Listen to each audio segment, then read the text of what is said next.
Hello and welcome to the stream, everybody. My name is Green Zero. We're back here with the Kane's Wrath Extended Series once again. That's right. We're up to stream number 8. We're on the back end. The back end of the group stages now. Last couple of games before finals. So these players here just jockeying for those last few positions to actually make it through to the final series. So before we jump into the first game, which is going to be Drive versus Shoktrepet, a really important game for both players. This one here, it's going to be really big. Let's have a look at some of these statistics that we see so far. So if we go to the groups and the table first, let's get rid of some of this stuff. Okay, here we go. So this is the current results as of right now. So basically, we have a game today from Group A and a game from Group B. Group A, Shoktrepet, this will be his final game, so his final opportunity to solidify his finals position. If he loses today, he's actually in a little bit of doubt. He could potentially drop out if he loses today's game. His percentage isn't that crash hot, so Shoktrepet either going to want to win, well, definitely going to want to win this series. If he loses, he can't get thrashed, otherwise he's in deep trouble, so he really does want to win this series. We know that Drive has been looking pretty good, especially last week. He had some more time to train. So yeah, big game for those two players. And then of course Group B, we have BikeRush versus Senna, top versus bottom. Not a really critical game. BikeRush is probably going to win anyways. Probably going to come out on top of Group B. Senna's probably looking more towards his Tipsy game, because as you can see, Tipsy has one more game left. Masterleaf is done, so it's going to be a race to steal Masterleaf's position essentially, and we're going to have a three-way free-for-all for that last. That's actually going to be really good, by the way. The Tipsy versus Senna game, which is looking to happen next Friday at the moment, it's not locked in, is going to be a real banger. But let's go to some of the graphs now. So the map pool, the map pick, sorry, just remember that you can only pick obviously the map once per series, and there are 15 maps to pick from. Most of the series can have is 9, but we can see that Odyssey has now joined the top of the table with Highlands, which has always been up there. Toxic City also up there as well. Tib Rift, didn't see too much of it last week, but yeah, still sitting pretty up there. Six City had a very slow start, but is now in the top 5. And then you've got the moderate maps, which Dust Bowl, LA, Badlands, and even probably Hampstead to an extent. Stadium seen a little bit, Undergrounds, it's dropping off here, and yeah, Twilight City, Winter Meltdown, not having too much action. Battle Base had quite a good games on that map, but only 3 picks. Had an epic game last week, Futurama and BikeRush. And then Tiki Turmoil, the real shocker, sitting way down at the bottom. Only 2 picks, so not the most popular map going round. Let's have a look at the faction statistics. So just to explain the graphs, the top graph, we'll start with that first. The blue is the amount of picks that faction has had. So for example, there's been 65 black hand picks. Just keep in mind there's 2 picks per game because there's 2 players. And the orange is how many picks if there's no mirrors. So it removes the mirror stats. So you look at black hand, incredibly popular. Has also had the most mirrors. GDI, even GDI, which is the second, there's still a bit of a gap, right? And then Steel Talons has moved into 3rd. Traveler and not a Mocky, a moderate. Scrin is sort of just there, as well as Zokom not doing too well on Reaper with nothing at all. Yet to see a single Reaper game in the entire tournament. Reaper not on the bottom graph because it's a percentage graph and couldn't be bothered putting him on there. But the bottom graph is the win rate with the mirrors removed, because you don't really want to see, black hand versus black hand win rate. Like, that doesn't make sense. So it's just the faction versus, the other faction. So black hand versus everything else, Steel Talons versus everything else, yada, yada, yada. So despite being the most picked faction, black hand is pretty terrible in terms of its win rates, way down the bottom there. But of course, a lot of people pick it, so a lot of the lesser players will pick it as well. But you can see, yeah, the win rate is sitting pretty evenly for Nod, GDI, Trav, Mock. It's all pretty much there. Drops a bit with Blackhand and Scrin. Of course, Steel Talons as well. Steel Talons' win rate went up again. It was as high as 70%, then it dropped down last week. Now it's jumped back up this week. And of course, they're the 3rd most picked faction. So their win rate is pretty good, 68%. Yeah, a lot of people saying Steel Talons quite good. I mean, there's not a huge difference with Steel Talons. That's the thing. I think people are just learning to play them better and use their better units and things like that. But anyway, we got BikeRush. No, Bart Jones is in the in the stream here. He thinks that Drive is going to win. Well, we'll have to see about that. Let's get rid of that. We're going to go into the game now. Let's where are we? We don't need that. Don't want the groups tables. Here we go. We're in the game. And we're going to have Drive versus Shock. Here we go. Alright. Wait. Who's Blue Stat Hill? That's not Shock. Where is Shock? Is he not here? He's in the chat. He might have gone to the command post server, which we'll use as a backup. P2 is Shock, really? Why is he playing under a Smurf? Blue Star Hill plus. Okay, if that's what he thinks.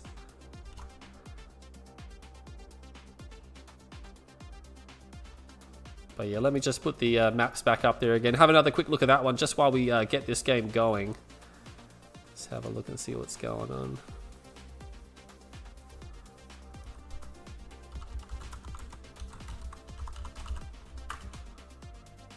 I think Shock might be under a Smurf for some reason. Maybe he's having some trouble logging in.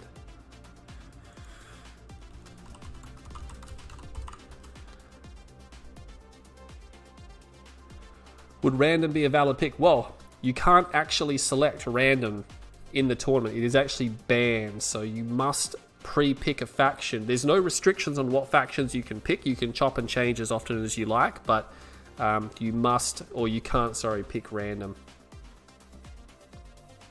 Yeah, Shock's on the desktop, I think.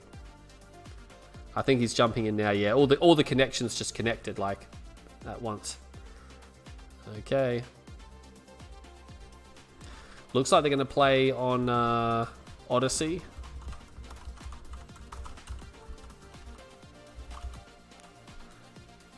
And yeah, we're about to jump in. So how many matches have Blackhand versus Steel Talons? I'm not actually keeping the complete matchup stats. That's obviously a lot of stats to do. I've just been keeping the matches of the win rates versus other factions. So Steel Talons has a 68% win rate versus the other factions except for Steel Talons. Because, you know, Steel Talons versus Steel Talons, that's silly. Okay, any for me? Oh yeah, he can't come on his main account. Okay, I think we're ready to go. All right, here we go, guys. This is going to be, what are we up to? Game 16? Sorry, match 16. This is match 16 in the tournament. There's only 20 matches in the group stage, so we're down to the last 5. And I didn't update Shock's faction, I don't believe. Did I put him on there? No, it's actually Mock. Okay, we got to change that to GDI. All right, there we go. Does that look pretty? That looks pretty. Okay, here we go. So starting on the south side of Tournament Odyssey, it is going to be Drive. That's right, everyone's favorite Russian playing as Blackhand on the south side. And up on the top, it's everyone's second favorite Russian? No, maybe it is some people's favorite Russian. It's Shoktrepet. It's the Russia showdown. Here we go. Both of our Russian players now playing each other in this series.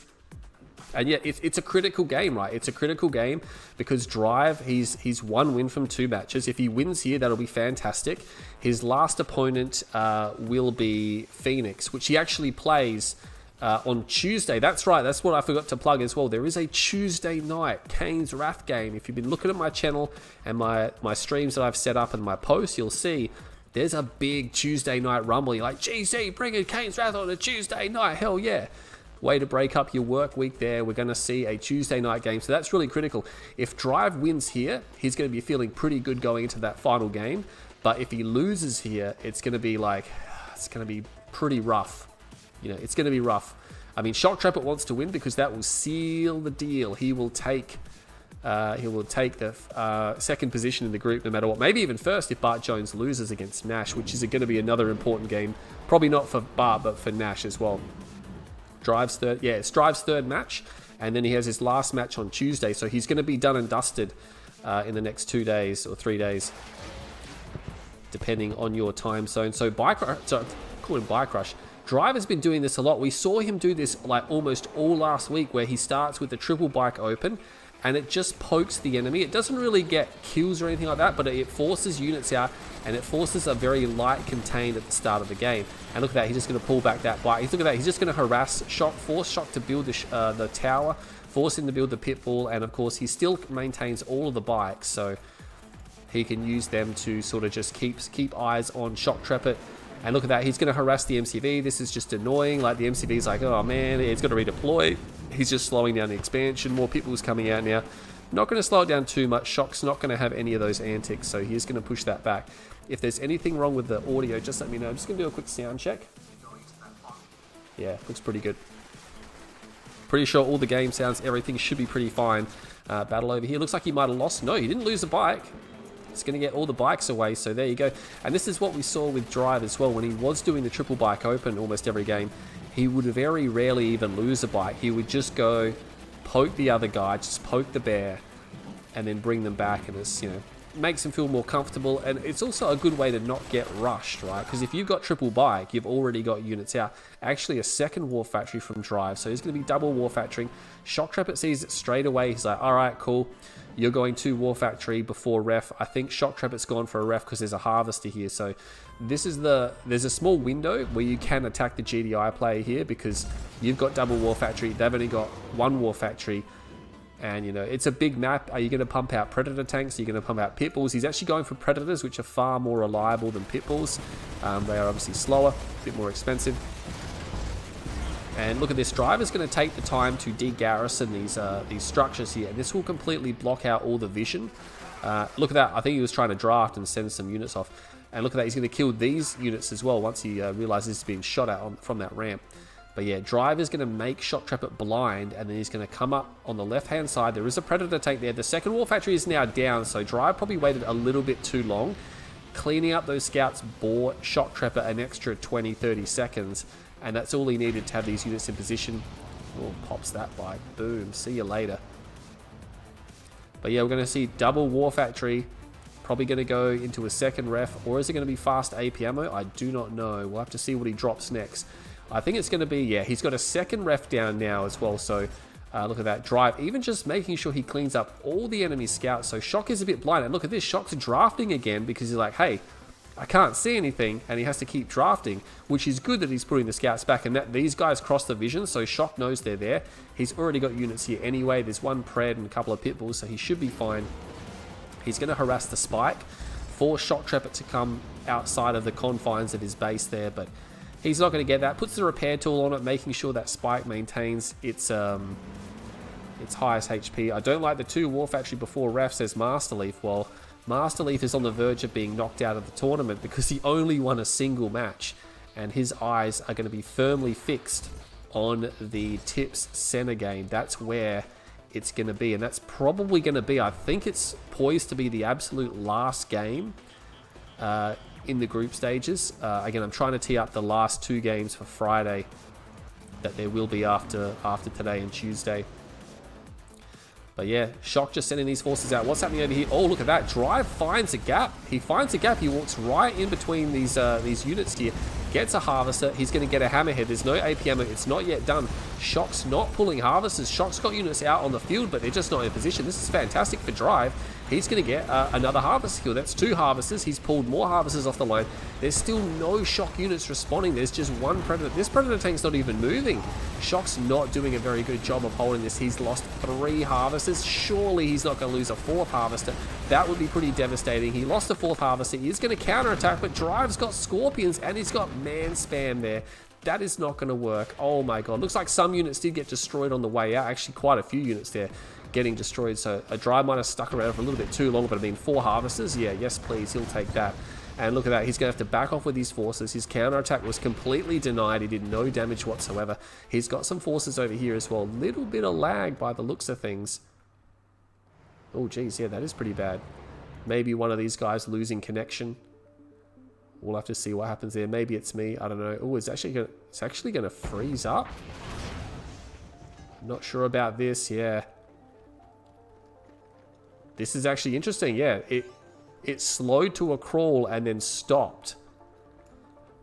Looking at what I can see now, I might actually have to call a Drive victory on this game. Yeah, because the rules do state that you don't have to definitively win the game. No, there we go. It's back now. I think we know that Drive is here because he's typing in chat, so Shoktrepet may be having a slight issue with his connection here. I can't tell for sure because he's not... He is here. He's typing in Russian though, so I can't see what that is.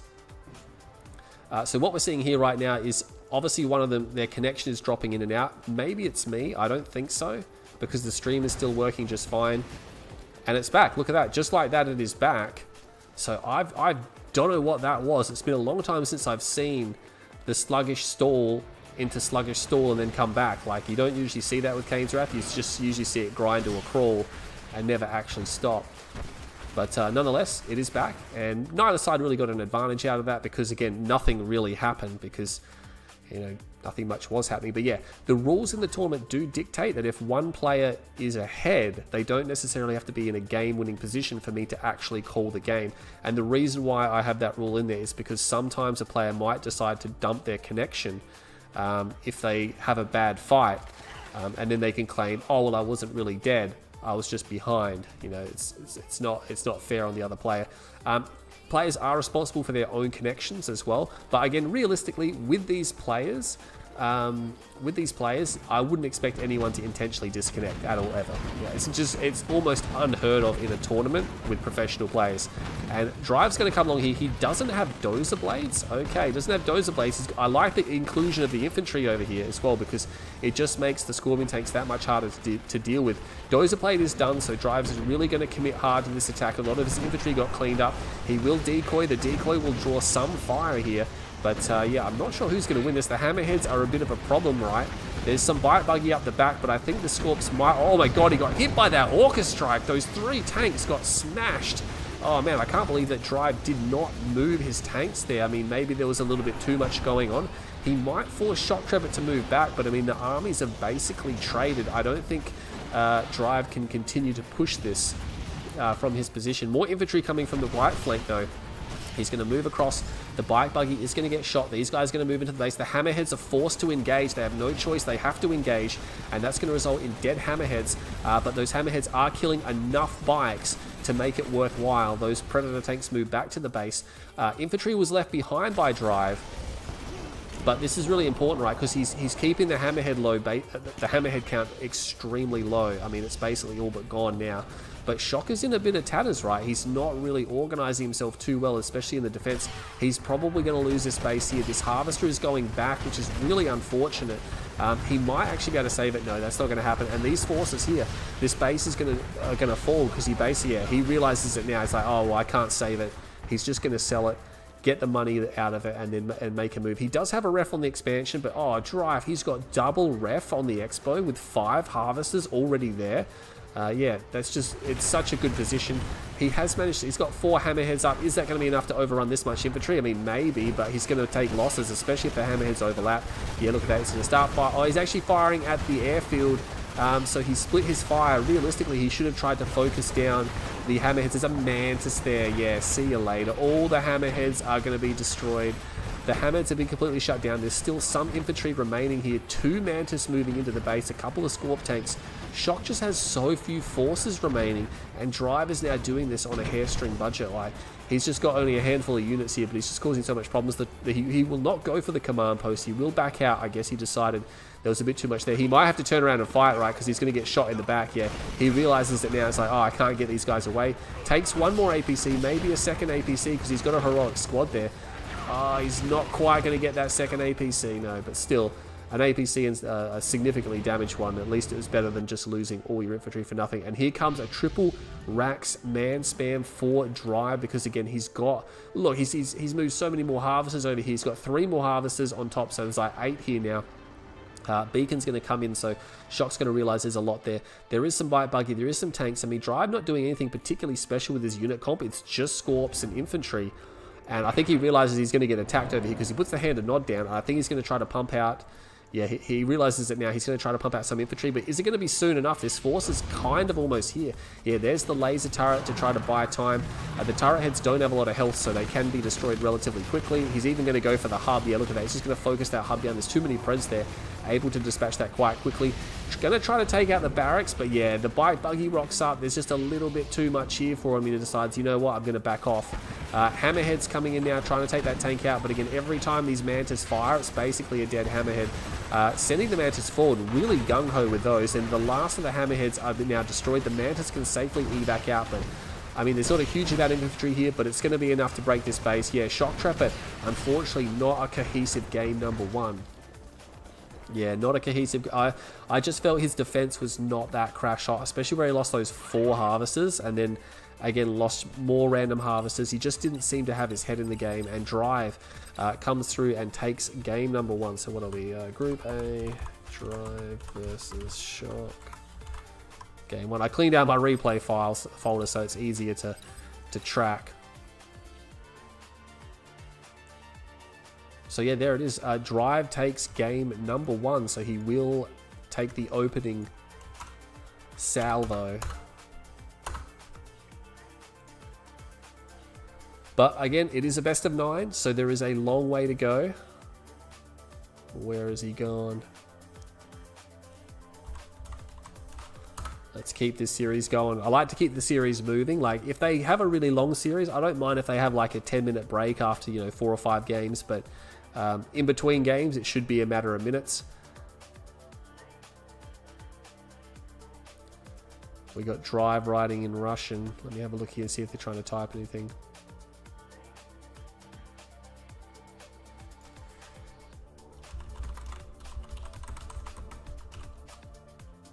Alright, apparently, yeah, Shock saying he was having, it might have been him with the connection issue there before. We're gonna continue on.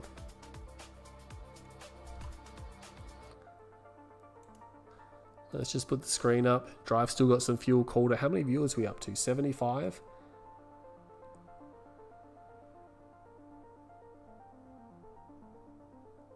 Yeah, 75 viewers. Haven't quite cracked the 100.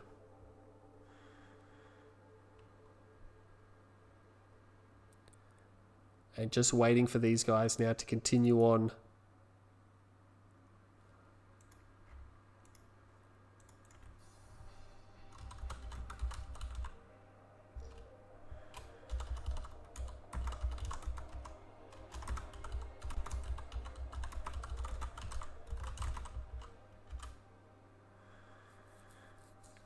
Shock is going to have the next choice of the map, and I think he's going to be picking...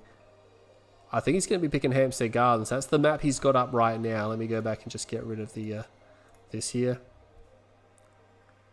That's worth a wink wink. Some people did enjoy that game there. I just felt that Drive took it a little bit too easy. He has big ping. That's crazy. Like, these guys are both right next to each other. GDI Blackhand again.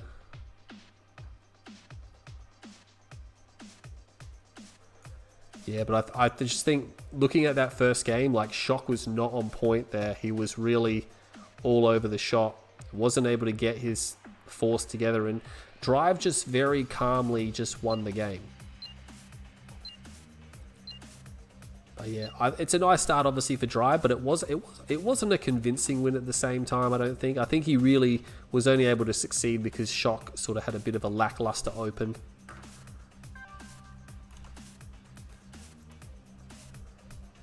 Okay, here we go. So this is game number 2. This is going to be Shoktrepet's choice, but it will be Drive starting on the south side, playing as the Black Hand. Shoktrepet playing as GDI. He's sticking with GDI. He has GDI close to his heart in this tournament. Hopefully he can level the series now. Doesn't want to go ahead. Doesn't want to end up in a 0-2. 0-3 is really bad. But yeah, this is game number 2. Just going to open, securing those 2 spikes. Relatively easy to secure. This one here is really quick to secure, but it is a bit vulnerable to attack. This one's a bit easier to defend, but it's a little bit far away. You do have this garrison here. Enemy units can try to take that, flame units and whatnot. Shoktrepet will take the far garrison just because his scouts are faster, right? And he probably went there first. Drive not even anywhere near where he needs to be in order to claim that particular garrison. We'll have to have a look and see if he does the 3 bike opening, but Hampstead Gardens, it is generally not a map where it's not very easy to rush on. I mean, you can rush on this map, it's okay, but getting into the enemy tib field, and the reason why is because the tib field is backed up into a corner, right? So there's no flanking routes. You basically have to come direct from this direction, or this direction. So you've got this concave that you've got set up. Now he's actually going for a harvester first, so he's not actually going to attempt the bike open. And it's probably a good idea because of what I just said. I don't think it's going to be that effective on this map. Powers down his ref, and he's powering down the ref. Oh no, he didn't quite time his refinery perfectly there, Shoktrepet. So that's why I had to power the ref down, and it's a little bit delayed. Yeah, look at this. Drive's already on the move. He's moving across. He might decide to deploy before he gets down there. I think he's lower. He's very low on power. He's only got one power plant right now, and he really forewent all the scouting, didn't he? Oh man, he really can't see much at all. Yeah. Meanwhile, if we have a look at Shoktrepet, he's now moving. He's got scouts on the right flank. He's got scouts, and he's got scouts here. Yeah, look at this. He's got perfect coverage. Drive, I mean, technically you could try to slip through there, but I just don't think it's going to happen. So Shoktrepet is feeling pretty good. He's like, hey, I can see most of the, pretty much all the attack pass, and his scouts are quite far forward as well. So it's not as if they're going to be overrun anytime soon. He'll be able to spot any type of aggression. Here comes the bike buggy from Drive. So now he's deciding to put the bike buggy out. Finish the AP ammo Marv in the meantime. So apparently Marsleaf is putting upgrades onto the epic units like the supercharged particle and charged particle and AP ammo and things like that. I don't know about that. That seems like it would just make those epic units even more powerful than they already are. Epic units probably not the unit you want to be buffing right now. I don't think anyone has ever doubted how powerful they are. They're obviously the most powerful units in the game. And they really have dominated the game, but I think that's all what Kane's Wrath is about, right? It's about the epic units, and they do work very well because we've seen other games out there that try to do that one unit you can build. That's a big, powerful one, and they all screw it up. But Kane's Wrath nailed it, and it was like the first one to do it too. Like first try, swish. Of course, yeah, they are very dominating, but over time, the people have learned to deal with them, and they're in a good place. You know, we put them in a good place. Going to try to de-garrison these scouts here. He's going to have to move. I don't think he's going to get that structure. No, Drive is going to stick around. No, he's stuck around a little bit too long. And now Shoktrepet is going to jump on the bikes. He does trade some of his pit bulls, though. He might be able to get that rate up. Actually, quite a number of pit bulls went down there, so it might have even been a slightly better trade for Drive, although he has stopped his units here. I've seen a lot of players do this where they pull their units back, but they don't pull them back far enough, right? They pull them back like a little bit. And it's like, why didn't you pull them all the way back down here instead of like just from the ramp to here and then to here and then to here? And I'm like, but that's what they want to do. Double ref for Shock. He's got some rocket squads out. You can see he must be worried, I think, about some type of attack. Drive is going to get attacked from the flank here. He's got some infantry. I'm not sure if he's going to commit for that harvester. Yeah, he's not going to commit to it. I mean, he would have lost all of his pit bulls to get it. And invariably he just lost 2 or 3 pit bulls.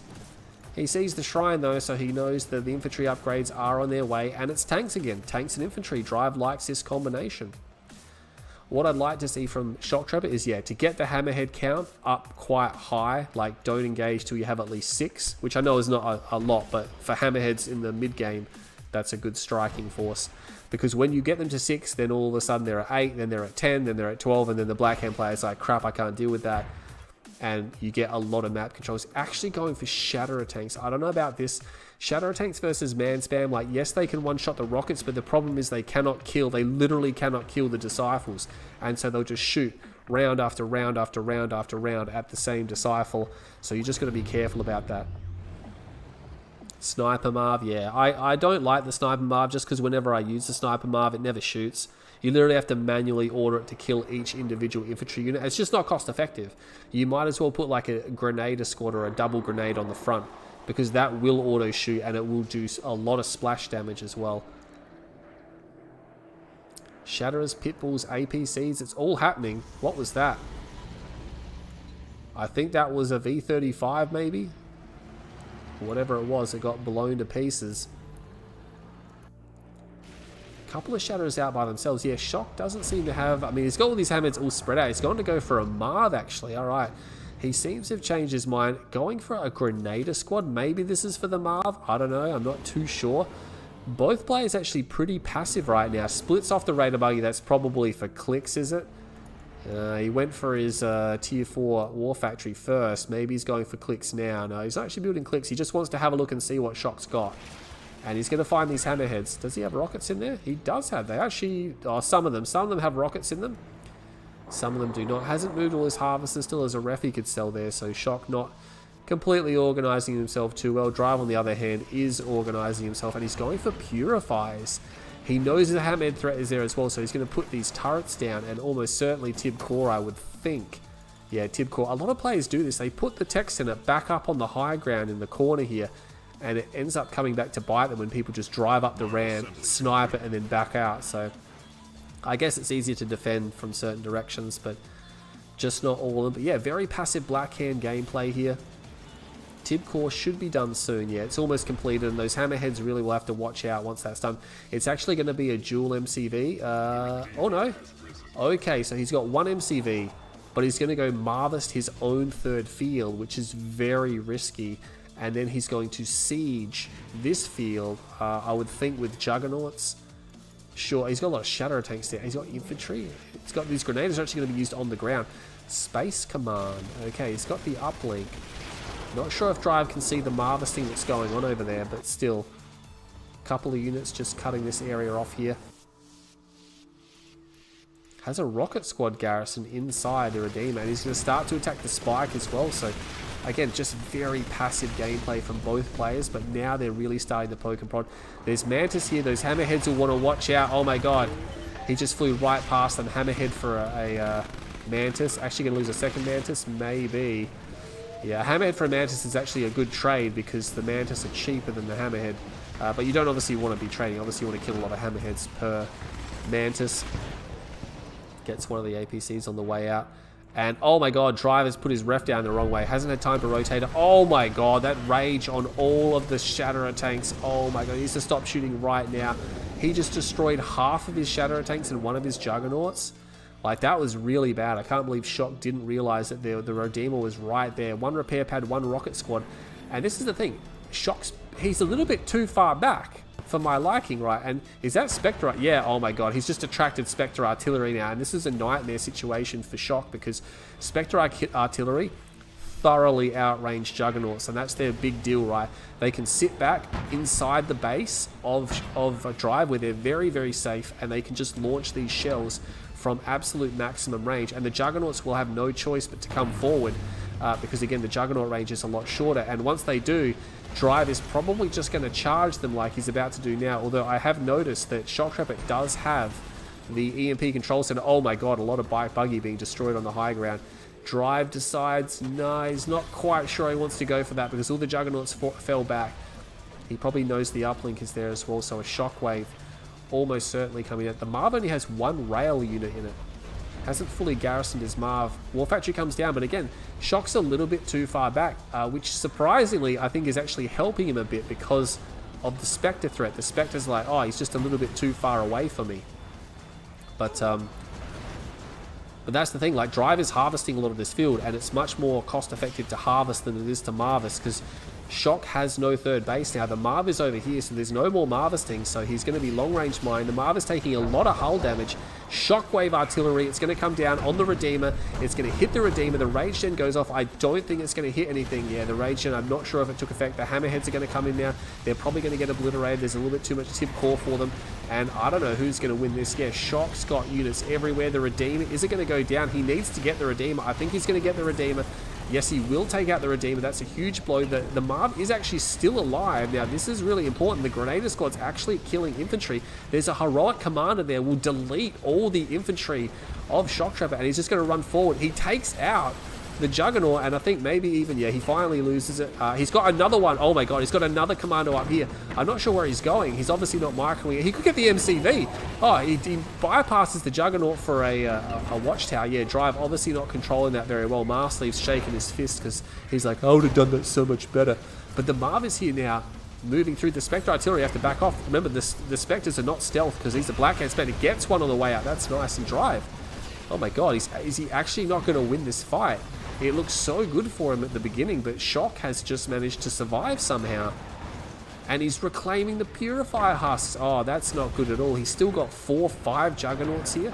The Marv still is not garrisoned with anything more than a rail. That's just really unusual. But yeah, I just think Drive, he let this one slip, didn't he? He let this one slip. He was in a great spot. And here comes the Sharpshooters. Is he going to put the Sharpshooters in the Marv? I don't think so, but what's he going to do? I mean, he's got some Spectres. He's got 3 Spectres. He lost at least 1 or 2, so he could have had some more. What's happening here? Look at this, yeah. He was long-range mining as well, but now these bikes, there's a heroic bike there completely shutting down. There's dead harvesters everywhere, and this whole area is going to get completely shut down. Yeah, Drive just comes in. He's going to be able to destroy these harvesters. Meanwhile, Shock is pushing, but I think Shock's got a little bit too much. I'm not sure where the sniper teams are. They're actually sitting behind the Marv, so the MCV is moving forward. He's going to be able to Marvest, and yeah, I just don't think Drive's going to be able to stop this Marv. Like, how's he going to stop the Marv? He doesn't have anything to stop it. He needs EMP buggies or something like that. There's only 3 Spectres. The Spectres are not hitting the Marv because it's moving. They're going to have to back up, otherwise he's going to overrun their position. And I think as soon as he gets in range, he's just going to start blasting. Yeah, he starts blasting one of the Spectres down. He might get the Marv. Rage Gen goes off, so he will get the Marv. The Marv is going to fire at the Purifier, and that Marv is as good as dead. Although, hang on, he's only got Juggernauts. Oh my god, I did not realize. Yes, he does have the EMP blast. And Shock's just going to focus down the Redeemer. Yeah, that's a dead Redeemer. There's too many Juggernauts here. He's not even going to be able to power up, or maybe just for a moment. But he will come through. Where are the sniper teams? I think they've all been destroyed. But Shock is just going to fall back. He's got some hammerheads. Might not want to throw them onto the Tib Core bikes for sure. That's a little bit iffy. But a lot of the bikes getting destroyed. Hammerheads will be completely destroyed as well. More Tib Core bikes here. But it's just going to be Towers and Juggernauts now. And I'm not sure how this is going to turn out for Drive.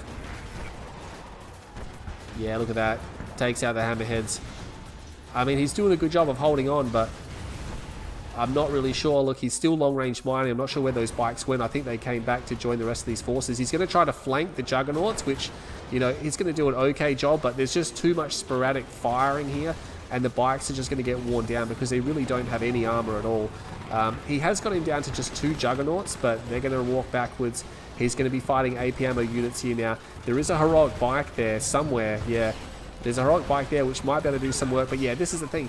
The towers behind the construction yard, we just don't see this enough from these pro players, especially in this tournament. There's just not enough of this building blocking here. Those towers just completely unabated, firing from behind the MCV, heavily armored structure there. He still has 2 Spectres. And yet, sending these hammerheads forward like this is just a little bit silly. He's just giving... Has he got 2 heroic bikes? No, he's only got 1 heroic. There's actually a heroic rocket squad there. That's what I'm seeing. Shock might just have to just steady himself because he's probably going to be running out of... I mean, he's really pushing the limits of his own economy, right? He's mining this face here with some harvesters. He's still long-range mining the other field, but I think Drive could just simply go around. Is he going to go for that harvester? He gets the harvester. He paid for it with a heroic bike. The heroic bike just died right there, and I think that might be it. He's going to push forward now. There's just no infantry left, and I think Drive is basically done and dusted. You can see, look at the radar. He's sold up his entire base, essentially, and he's going to fight down to the last man going, oh man, I'm going to lose this game. He is going to lose this game, so... It looked a bit wild for both of those players there, and I'm sure they could have both done a better job of that. The dual commando from Drive could have done so much damage because they were in there for like, you know, 20, 30 seconds, and they could have just blown up so much more, but they just weren't controlled very well at all. And yeah, he could have got the MCV with the commando and things like that, and could have got the Juggernauts, but I mean, yeah, look at that. Shoktrepet did end up on more money, so 150,000 to 100. So he got like almost 30 grand more, and was only really able just to overpower Drive at the end. But yeah, I think Drive should have kept camping the other field. It's easy for me to say that, but yeah, I think it's still a little bit of a clumsy engage for both these players.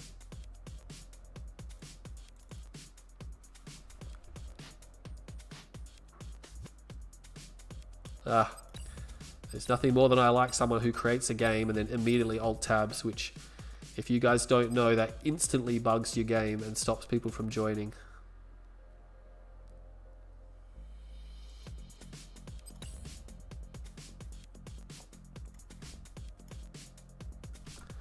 So Shock has evened it up. We've got a series on our hands, although it's early days. You got to remember, the extended series is a lengthy series, right? You've got to have endurance. You've got to have endurance. A lot of people have said when they volunteer to do 2 matches in a row, they're like, oh, that was actually a mistake. I shouldn't have done it. So, and again, they did volunteer. I didn't force them to do that. So I think Senna had 2 in a row. Tipsy had 2 in a row. Shock sort of had 2 in a row, I think, but he had a break in between. Or maybe that was Senna. I can't remember. I'll have to check the schedule. These guys are going to maintain their colors, though. So this time it was Drive's pick, and he's going to pick Tiberium Rift. He's playing as the Black Hand on the west side. Shoktrepet will be playing as the GDI on the east side. So sticking with their factions. They are committed to their factions. And yeah, so far, I'm just going to say it's a shaky start. It's a shaky start from both players. Nothing particularly special about game 1. Pretty mundane. Game 2, they started to get going a bit more, but it was still a very passive open from both players.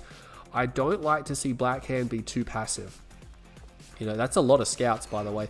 I don't like to see Blackhand too passive at the start, because I just feel like Blackhand is so good at being an aggressive faction that if you don't play aggressively, it's a bit wasted, because they're not as strong in the late game as the other factions are, unless they've got like really good map control. It's just, yeah, Nod and Mock have way better late game options than Blackhand. Blackhand's usually forced into just pure numbers in the late game. It's like you're playing Blackhand, or you need a full screen army all the time. Lots and lots of bike buggy, lots and lots of infantry. Or if you want to go multi-MCV, BikeRush obviously does the multi-MCV. We don't see a lot of commando use from GDI Nod. Yeah, you don't see it that much at all, because it's just a difficult unit to build, right? Because one, you need tier 3, and you also need an armory or a shrine, and most players don't retain that building after they have the upgrades, right? Once they get the upgrades, they tend to sell that building off, so it means you've got to rebuild the building. That's a lot of cabals. I'm not sure what he was trying to do with that. He's going to get this structure. Yeah, Shock might have to back up, actually. If he loses an APC to this, he's going to be spewing. He's not going to lose an APC, but he took like, you know, 50% hull damage, a little bit over 50% hull damage, and he forces out an APC. He sees the bike, so it will be the triple bike open. Oh, there is a black. I did not see this. There's a Blackhand squad. This could be a fake flame open. I don't know if there's actually a flame tank on the map. I'm scouring the radar, but Drive is playing as yellow, which makes that particularly difficult to see. I think this might be a fake flame open. You do see these players do it from time to time, because Shock thinks he would almost certainly think there's a flame tank or a reckoner. But because there isn't one, it means Drive's actually saved money, and he's forcing a lot of enemy units out, while at the same time he's just equaling behind it. Gonna take a swing at the MCV. That's some nice damage on the MCV as well, right? That's expensive structure. You know, for a mid-game or late-game flame tank to come in, that's going to be a much easier target to take out. We'll just sort of kiss his base, like, mwah, and then just leave. Not going to fully commit. Gets the spike, pulls the Blackhand squad back. Not going to continue sending that on into the base. 4 harvesters versus 3 harvesters. So Drive actually economically ahead.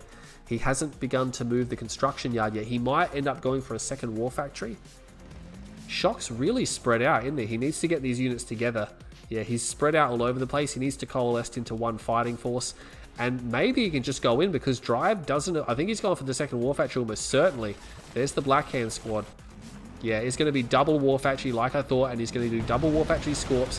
Has to sell the power plant, because he's like, hey, I don't really have any units to defend against this. He's going to have to micro his harvesters. Immediately pulls those harvesters. I like this. More Scorp tanks coming out. He is going to move them back to the war factory, but he's going to commit, and he's going to get that harvester. Blackhand harvesters, again, don't have a lot of health, right? They don't have a lot of health. He's going to scare those guys away. What's happening there? It's just cabals. Actually, what's happening down there? There are some bikes. These bikes have made their way in, and they're going to get a Shoktrepet harvester, maybe. Shock pulls it. He puts down the watchtower, but he's going to commit. I think he's going to commit to this. Yeah, he's going to get a harvester back. Maybe evac the bikes. The bikes are not going to get out of there. 3 harvesters for a bike. At the same time, he did kill one of Drive's harvesters. And Drive, did he go all in? Oh, he might have gone all in.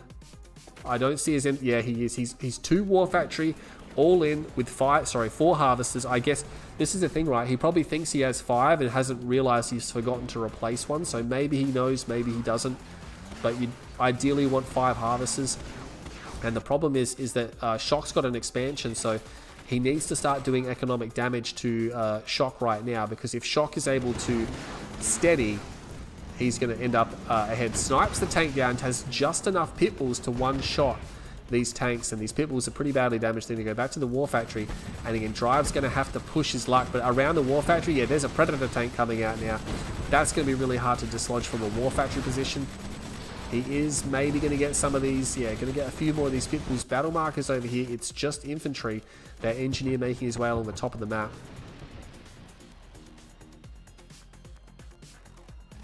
Third ref before Expo, yeah. Look, the second War Factory is down, so there's going to be double War Factory Predator tanks. Unfortunately, that Predator tank got caught out in the open, and that's not what you want to have done. Now the other Predator tank is in danger of being overrun, although Drive doesn't commit. There's two Preds here, and that's going to pull his focus back. Those Preds are going to have to try to get out of here. The thing about Shock is he's being very ambitious with these tanks, because these tanks realistically, and look, Drive is not trying to overrun them. He's just got an attack order, which means all the tanks at the back are doing nothing while this Pred actually escapes. He could have overrun both those tanks. I think he's going to get it anyway, but still, the amount of extra shots he took before he went down actually has a lot of forces here now. Oh my god, Shock, I don't think he realized just how many forces are here. Drive needs to move over here to get in front of the War Factory so he can start camping it. Nice positioning with the tanks to get them around. There's more tanks coming from the top, but he's starting to destroy harvesters. This is going to be too much. Oh man, Shock has underestimated that. More Predator tanks coming, has to sell up. That Pred gets completely overrun, and now he can just move through to the expansion. Maybe there are more Predator tanks there, but again, he's catching the Predator tanks not in force. There's one here, two there, but not in a complete line formation. And he's just getting an attack order as well, not a move order. I don't like that. All the tanks at the back getting shot by all the forces here from Shock. He needs to get that harvester. Yeah, get the harvester and then evac out. He must get that harvester. I think letting that harvester live is going to be a huge error. Unfortunately, I think he's not going to be able to get it. Yeah, it's going to live, and he's going to have to back off. So Shock saves that harvester. That's a critical harvester, because back at his base, oh no, he's got an idle harvester there. Almost certainly he will notice that that is idle at some point. Engineer not able to get in. He had to back up because his forces were drawing attention over there. More Scorps coming now. Trying to go for the blue tip field. I like this. Surprised he hasn't already got it. Surprised he hasn't already got it. Just a War Factory for Shock and he wins, right? Yeah. Again, there is a 60-second delay on the stream, so sometimes when I read out the stream comments, obviously they might not perfectly line up with what people were talking about. Where are those Scorps here? I don't know about this. He's just sitting idle with these tanks, right? Like, surely you would go forward. He knows that Shock doesn't have a huge army. He got that harvester back to work, but this field is almost dry. He's only got one harvester, second harvester on the expand. There's actually an elite Scorpion tank there. Oh my god. He's going to lose that, unfortunately. That's potential to go heroic if he gets it back for repairs. He is trying to shoot at whatever he can. I mean, all the damage he does will generate experience, but what do you need? You need $2,400 worth to go a rank, so he's going to have to do some notable damage to actually rank up here. Oh, here come the rest of the tanks. You know what? If he keeps reverse moving this back, if he gets the kill shot, oh, if he got the kill shot there, that might have been enough to get it heroic, and that would have been a huge deal. Instead, he's going to send it forward. He's going to be destroyed as soon as these tanks realize, yeah, that's unfortunate, that heroic unit or elite unit not able to go heroic. These Scorp tanks will overrun the rest of these forces. Harvesting is completely shut down. He's now targeting the infrastructure to do as much damage as possible. There's a few too many Predator tanks here, though. He's not going to be able to take those on, especially with the War Factory there. They're going to have to back off. He's probably not going to get that ref, no. Drive, still a little bit sluggish, is going to call a full retreat, a proper retreat. You know, a lot of the time they just leave their tanks there like we've been seeing. But, going to back up now. What's happening over here? There is some bike buggy. Oh, if it's enough to get a harvester, because he's right now he's got 4 harvesters here, right? He's not going to get it though. It's really unfortunate there for Drive. He had the right idea, and this is going to be hard to attack this base because the MCV is here, right? So it's blocking off this attack path. Is there an engineer there? That's a rifleman squad. I think the engineer was destroyed. Oh my god, there's actually quite a lot of bike buggy here. He can just go in and focus the harvesters. He's going to get one. Is he just going to focus the other harvester? I think he should just focus it, and he's basically got it. He needs to get that harvester. He will get that harvester. He's not being too cost effective though. Quite a number of bike buggy was destroyed, and that tank not even going to be destroyed itself. So Shoktrepet now down to just 2 harvesters. Yeah, has to sell that War Factory. He needs to get back in the game. I mean, Drive is making it happen. He's making it happen. He got, just remember, he's got all the blue tib, right? And he's gone back for more. So this blue tib is, you can't underestimate it. There was a lot of blue tib there. You know, that could be like $10,000-15,000 worth of blue tip. Blows one of his own bikes up. Realizes the base here is gone. Could take out that power plant if he wants. Yeah, that's the thing. There's a lot of Predator tanks here now. What have we got? 4, 5, 6, 7, 8, 9. About 10, 11, 12 Preds here. A dozen Preds is going to be hard to break, right? Because he doesn't have... I mean, he's evenly matching the Scorp tanks right now. That's not what you want to see as a Nod player. A lot of people are saying he should go back for an MCV. Sold one of his war factories. You know, he's got a full contained on Shoktrepet, so he could go back for an MCV. The question is, will that slow things down too much? So hard to kill a GDI from this position yet. Once he's got like he's got like a dozen Preds now, and they're all at this one base. So now that's going to be difficult, right? Because to overrun that many Predators in a defensive position, he's going to need at least, you know, 25 Scorps, you know, plus change or something like that, and good positioning, because those Preds will be very difficult. They can drive behind structures. They can go back to the war factory. There's a lot of other Preds there.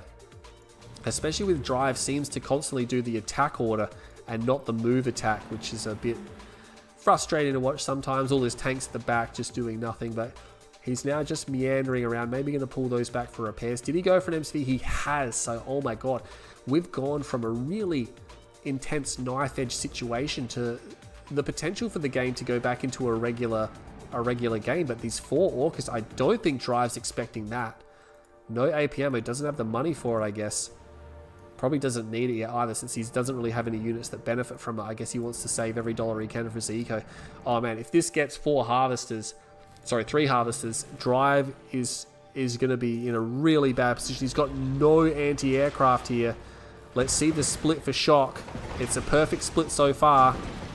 That's enough, and yeah, he should have enough rockets to get 1 more harvester, but there's actually no harvester, and he sees the one come out the war factory, turns around, he's like, hang on, there's no anti-air here at all. The repair drone's not sufficient to save it, so he gets 3 harvesters. That's really bad. That's really bad. He's actually expanded back to his main. Okay, I guess he feels that's the best place to go right now. He's actually going to catch the Orcas on the way back. Only gets 1 though. He could have got more. He could have got more. The rest of them are going to get away, and they're going to drive into the Predator tanks. Oh, it's not good. Does back out though. He does have 4 harvesters on the expansion. Shock going to spot this. He's going to spot the MCV, right? But, I mean, he knows about the Orcas. He's going to have to do something about that. He's going to have to switch or keep his bike buggy at home. He's got infantry, but infantry can be circumvented. This series is really a battle of throws. Well, I would have thought Shock would be in a bit better position to win this series, since he is the more trained player, but Drive has been playing a lot more in the last 2 weeks, because we saw he was actually quite good last week, and we'll have to see if he can continue on with that. Gonna send the Orcas down here, but the base have been spotted. The bike buggy is there. They're gonna fly right over the rockets. Yeah, I don't think so. Might be able to get one on the way out. Not quite. He just manages to outrun them. Orcas are slightly faster than bike buggy. Handful of tanks, 6 Preds just moving through the middle of the map. Not sure what he has planned for them. Going for infantry upgrades, has a double ref, so yeah, things are going to settle down in this game. This is going to be a long one. Every now and then you do see games where you get like a 30-minute pro game, and it's like intense, right? Because pro games don't generally go that long. Maybe only like 5-10% of all games actually go past or go to the 30-minute mark. Most pro games are usually between 10 to 20 minutes. But sometimes it's hard for them to kill each other, right? Yeah, and we've seen this before where you have this all-in situation and the all-in goes on for like 10 minutes and then it transitions out of the all-in. It's going to find these Preds. You know what? He might just be able to overrun them, but Drive again just using a generic attack move. I'm not too sure why he doesn't try to just envelop the tanks by moving forwards and trying to surround them. Again, these tanks at the back are just doing nothing, right? And then Shock's able to get back with a number of his tanks. Orcas are going to come forward. They are going to attack the Scorpions. Oh, realize the bike buggy is there. Harvester going for the blue tip field. There is no blue Tiberium, though. Because Drive... Oh, actually, sorry, there is blue Tiberium. I guess Drive hasn't come back since it regrew. It's actually got this MCV down here, so he's expanded to the bottom of the map. This could be a good idea for Shock, because Drive might end up expanding here, expecting to take this field, only for Shock to already have it and have harvested most of it. He's got a number of tanks here. These tanks, unfortunately, are not going to do a lot against this man spam that Drive is working on now.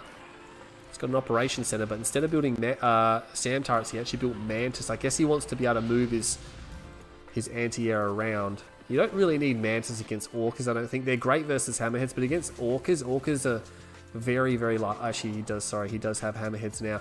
Orcas are very lightly armored, so they will die a lot quicker than Hammerheads. Not that Hammerheads have a lot of health as well. And speaking of the Orcas, they just get completely destroyed there. So Drive takes no damage. This man spam army will move to the south.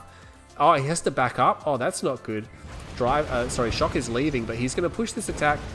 Quite a number of Scorps here, maybe enough to defend. I'm not 100% sure. Oh my god, there's actually quite a lot of Preds coming. There's just too many Preds. He's not going to be able to hold this. And look at the Hammerheads at the back as well.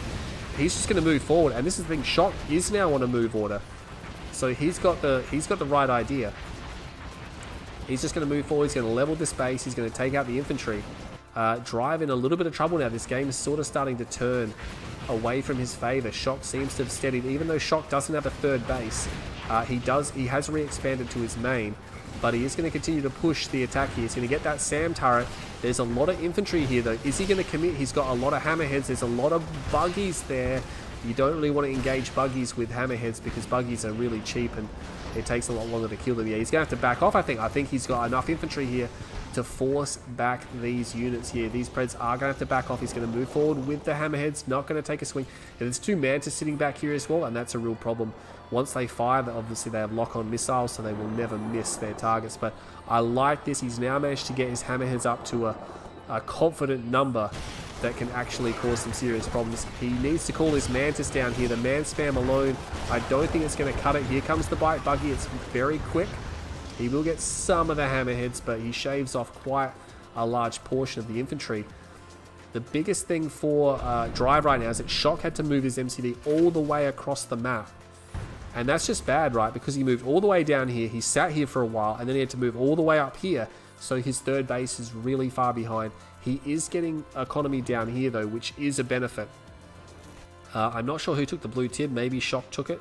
Yeah, you can see these harvesters have blue tib hewing out of them, which means they must have had blue tib in them last. Yeah, backing the MC up. Looks like Bart Jones agrees with the retreat there from Shoktrepet. But again, that's going to result in a situation where this game's going to continue on. Normally at this stage in the game, all the tib fields would have been completely harvested and they would be taking out each other's main base to take that Tiberium. But yeah, significantly delayed the mid game because of their opens. Shock's got a ref down. Drive's got one as well. He's got these Mantis. No tech for the Black Hand though. I would really like to see a flame tank or two. I think that could have a big impact, although there's a lot of Hammerheads. This is the thing, like, you can keep building Hammerheads in this situation as well because you can just keep bulking them up because they're always going to be good, right? Needs to watch out. Mantis are going to fire. That's going to be a Hammerhead kill. The worst part is if you try to bum rush the Mantis, which you probably could, the enemy will usually reverse move them, and that will drag all the Hammerheads over the one space, and then the Mantis will kill all the Hammerheads in one volley. So it's just so dangerous. You need to really monitor your Hammerheads, make sure you have formation moves, make sure you can actually take them out. Because every time I've tried to bum rush Mantis, it just turns out to be terribly cost ineffective. So yeah, you got to be really careful if you're going to do that. Some people in the chat, I remember seeing in the Discord, they're saying that Mantis are not good in that situation. They are 100% good. And if people are telling you that, it's because they want you to lose. You know, they don't, because when I build Hammerheads, I don't want to see Mantis, right? Because they're a pain in the ass. You know, they're just a problem. There's actually a lot of infantry here, especially with the infantry when you've got Mantis and buggies mixed in. He's going to formation move them. What has Shock got? He doesn't have much. The most of this is half Pred, half APC, maybe a bit more APC, but still, I don't think that's going to cut the mustard, right? He's not going to get through this much infantry with just these APCs alone. Maybe he can do a crush move. There's a Shatterer tank there, but again, it's pretty bad versus the Disciples. He really didn't continue to build his Hammerheads up, did he? He's got 8. Yeah, he sort of stopped and went for this ground army instead. That's the problem. The man spam is so thick It's thick man spam right now. He's going to have such a hard time getting through that. He's going to move back to this base. There's bikes here. He's going to launch an attack on this base. He sees that Shoktrepet is trying to mine from it. The army is here. I guess he wants to engage the army. And again, he could put a decoy on this. Decoy army, put it here. Push the scatter move to spread it out. What Drive needs to not do is he needs to not have a bad angle of engage. He's got a pretty good angle of engage here. The Hammerheads are on the north, but so are the Mantis. Oh, there's an MCV as well. The Mantis are off chasing the Hammerheads, and the big fight is going to be here. Oh my god.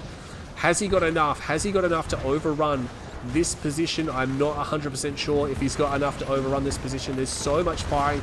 The Shadow is actually killing a lot of infantry that might be sufficient to give him the victory here.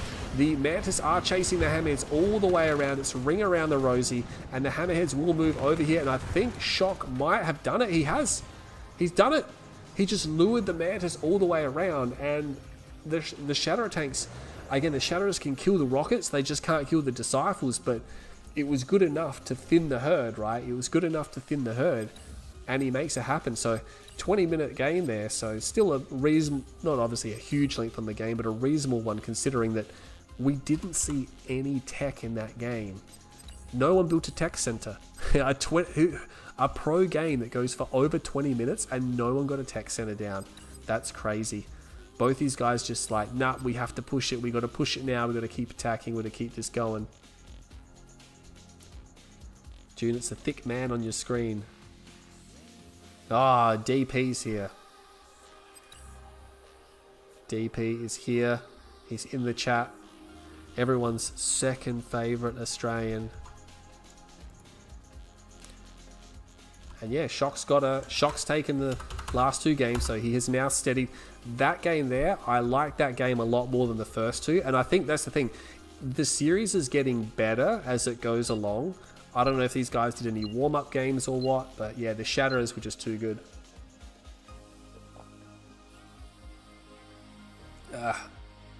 They're going to stick with their factions, though.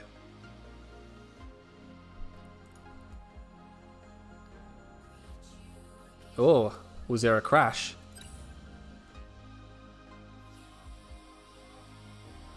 Yeah, the Shatterers ultimately saved them, because I think the Shatterers, again, they just went through and they killed all the rockets, and then the remaining APCs and Hammerheads cleaned up the Disciples, because the Disciples don't really do a lot of damage if they're not in flame range.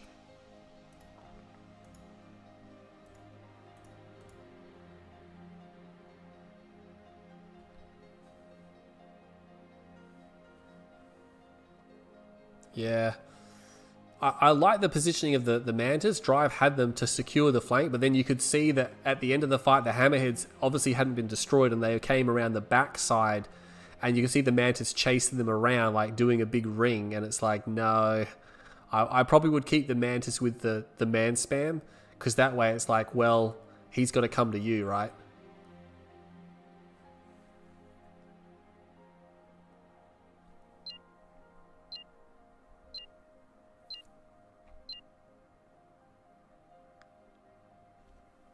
But yeah, the series will roll on. It's going to be a Drive pick once again. And Drive, he's like, I would like tournament in Los Angeles. So Shoktrepet's going to start in the north playing as GDI, sticking with the GDI. That means Drive will be Blackhand in the south side. He's pretty content to stick with Blackhand and Shock. He's comfortable on the GDI. So I don't think we've had a series where both players have retained the same faction every single game. There's been at least one or two games where the players mix it up a bit. But yeah, faction diversity is definitely there. I honestly can't believe that we're at match 16. There's been over 100 individual games and no one has picked Reaper. It's quite strange, right? Because Reaper is a pretty powerful faction. You know, there's definitely some good maps out there for them as well, but I guess people just prefer, like, obviously Traveller 59, it's hard to resist the Mind Controller Traveller 59, it's hard to resist the balanced approach of Scrin Vanilla. I guess people like, I don't want the restrictions of Reaper. But yeah, nonetheless, powerful faction. Surprised we have not seen them. We'll have to see what Drive's going to do here. Looks like it's going to be a ref, so maybe he's going to do the bike open again. There you go. Ajax wants to see a flame rush. I don't think we're going to see one. I don't think Drive has eyes on it. Over 100 people now. There we go.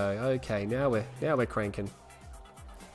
We are watching the Russian showdown, and by the looks of things, only one of these Russian players will qualify. I'm not sure if we're going to see a situation where both of them can qualify. So, really important game for both players, and it's going to come down to the wire. You know, we've got Group B almost at a three-way tie for that last position, and Group A is really wide open for 3 players as well. He's not going to get that harvest. Yeah, surely he's going to get the harvest. Oh my god, I don't like this as well. The fact that he uses an attack order instead of a move order, and the bikes just slowly move around the edge, but he will get it. I was surprised that Shock isn't going to be able to defend that out. Yeah, another harvest. It took 50% hull damage as well, so Shock a little bit sluggish there. Maybe underestimated that. Yeah, look at that. Driver's a harvester up now, and he's got bikes. He's got his 4th harvester out. Yeah, he's actually 2 harvesters up right now. He's going to deploy another one surely. Yeah, there we go. But yeah, but Drive didn't lose any bikes, and he's probably just going to pull them back to base. Again, you can't blame him to do... Revora just freezes after games and loading screens sometimes. Yeah, it does. There's all kinds of stuff like that. Like, the thing about Kane's Wrath, and the best part is that when it does crash or have issues, it's usually on the loading screen. It's not usually like in the middle of a game. You know, unless you have a desync, which a desync, let's face it, super rare. They're super rare. They're not so, you might see them 1 in like 200 games. You know, and there's been periods in my career where I've gone like 1,000 games without a desync. Like, it's just not a problem. But yeah, we used to have the memory crash. If you had the game open for 4 or 5 hours at a time, eventually you'd get onto a loading screen and the whole game would crash. But that's been fixed. But again, it crashes on a loading screen, so it's not really... Oh my god, what is this? Shock took the mutant hovel. I did not... He must have had that since the start. I did not notice that. This must have been a planned approach. He's got mutants inside APCs. I guess he was watching that game the other day. Who was that game? There was a game on this map where it was mutant squads as well. Was that a Drive game? I think it might have been a Drive game as well. I can't actually recall, but we did see it happen on this map before. That APC does not have anything garrison inside, unfortunately, and he's going to lose that APC. Yeah, not sufficient to actually take out any of these units here. Battle marker over there. Oh, he's got a harvester kill as well. Shoktrepet not looking too good here. I don't think this is working out too well for him. The militant open. Where are the militants? Are they over here? Yeah, it's just a bit too expensive, isn't it? And he's up against Bike Buggy. They're just not going to be that great.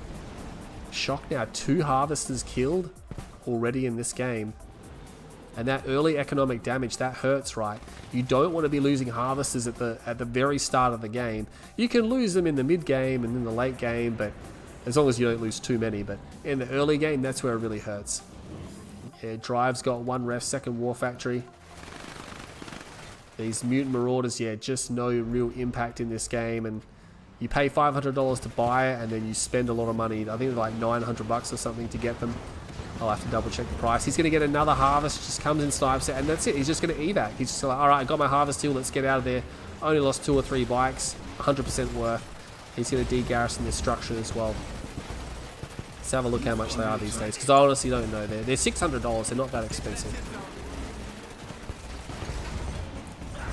Going to take out those scouts as well, and this is the thing, right? He's going to keep Shock blind so he can attack from any direction, and Shock won't know about it until he's already being attacked. Taking all the blue Tiberium as well. That's going to be really beneficial. Scorp tanks are going to find APCs and Pitbulls, and he's not even getting the AP ammo upgrade. And yeah, this was a complete failure, this game here. Shoktrepet's open was just bad. It was just bad, and he paid for it.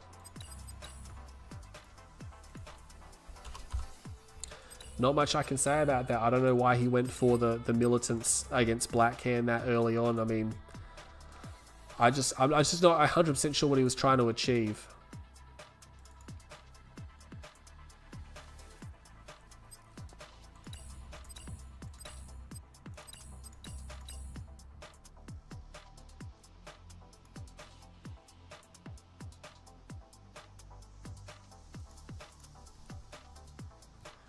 Just have to wait for Shock to sort himself out there. Let's update the scoreboard.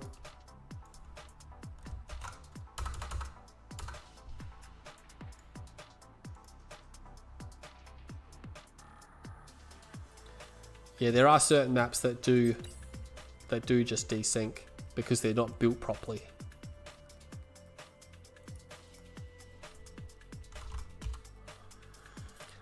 So Shock does get the map pick. But yeah, I really question, I just don't know why he did that open against Blackhand. I wouldn't mind him switching Steel Talons against Blackhand. We've seen Steel Talons do pretty well against Blackhand. But nonetheless, Shock has chosen this map. This is Toxic City. He'll be on the east side playing as GDI, sticking with it. That means the only other alternative can be that Drive is starting on the west side as Blackhand. Gets a very easy game for Drive does. And that's the thing, watching the series so far, I think it is Shock's to win. I feel like Shock is doing a better job when he does play, because Drive is just capitalizing on poor Shock gameplay right now. I'm not saying Drive is obviously bad. Drive is obviously doing a pretty good job, but he is very much capitalizing on questionable Shock decisions, right? He's going to grab that tower. Has he got an engineer behind it? He has got an engineer behind it. Look at that, going to take the tower. If he goes for his bike open and he just drives straight down the middle, he'll lose 2 bikes. But we do have an infantry open. This is different. I don't think we've seen this from Drive just yet. Not in the tournament anyway. What's he got? How many squads? He's got quite a few squads. 3, 4. He's got 6 squads. He's going for Flame. He's going for Flame after the refinery as well. That's a bit unusual. He's going to find this structure. He's going to try to move his squads up here so the scout can't see him, but he needs to wait for the flame to come up because he's going to get attacked by that tower, yeah, and he's going to lose squads. The thing about this tower is, yes, it's not very good versus infantry, but it can kill the infantry, right? Yeah, he's not going to wait for flame. He's just going to go for it. There's the flame. Flame is completed now, and see you later. Tower is dead. I think this is just to kill the spikes as well. He's going to go forward. This spike is exposed. It's hard. Well, it's not hard to defend, but look at that. That's really fast APM. Does he have an airfield? No, he doesn't have an airfield. I've just lost track of the timings. I wonder what he's doing with that. You know what he could do? He could have just gone for a Rax, an armory, and built a sniper team. Maybe just be really fancy, but not going to do that. That's going to be a really... Oh my god, a Grenader squad? Okay, he's gone for a Grenader squad. I did not see that coming. I don't know how well this is going to do. Yeah, Drive backs up. But he's actually got a second Grenader squad, and he's got APCs. The problem is, I think the APCs are just going to be destroyed, right, too quickly from the rocket squads. He might just have to use the grenade squads in the open. There we go. He's throwing the grenades. He is sort of missing them a little bit because grenades have a bit of travel time. He's going to get the APC. I think as soon as he stops, though, the grenades hit, and they do a lot of damage. He's going to get the APC, but not before he loses a lot of his infantry squads. He's going to try to flame the Grenaders down. The Grenaders surprisingly resisting some of that. But yeah, there's Bike Buggy here now. Is he all in? What's happening up there? Nothing much. Pitbull comes down. Still going to push that spike. This is an unusual opening as well from both sides. Not only from Drive, but also the counter from Shock is very unusual. Is he going to get that Pitbull? Yes, he is. He's going to try to get the what should we call it, the Raider Buggy. He could probably kill it with those 2 squads if it stands still, and look at that, he is. I think he's going to be able to clean this spike up. Really committing a lot of money to these types of attacks as well. Tries to throw the grenades. I think it's enough to hit 1 squad. The other squad will be destroyed, and yeah, the grenade is just not that crash hot. I mean, they are doing a fair bit of damage, but they have now been destroyed, and the spike is as good as dead. More APCs coming. It's just too expendable, and he's only just now getting the AP ammo. He could have had that done by now. Yeah, gets 1 spike. I mean, both sides, again, committing very heavily to this type of play right now just to kill spikes. And I think it's working out because, again, both sides are choosing to do the same. His infantry is just too hard to kill without the AP ammo, right? He's just trying so hard to kill this. He's losing APC after APC. He's going to drop a tower down, but that tower's in flame range as well. Oh, no, he's going to target the bikes first. Okay, I guess that's what he wants to do. More APCs being destroyed. Yeah, the tower's going to be destroyed because he put it down in flame range. I'm not sure why he did that. He's trying to attack the bikes. He's going to lose another APC. It's just, yeah, very wasteful. He's in flame range, and it takes so many rounds to kill a Blackhand squad without AP ammo, and it's probably just about to complete. Yeah, it's stalling, but it's going to complete momentarily. Oh, he's not going to lose one more APC, as he just manages to save. AP ammo just completes, but look at Drive. He doesn't have an expansion. Okay. 5 harvesters. No blue tib. No ref queued. Okay, so this is unusual. I mean, technically Shock hasn't had any eco harass, but he's 1 harvester short on his main for a good ratio.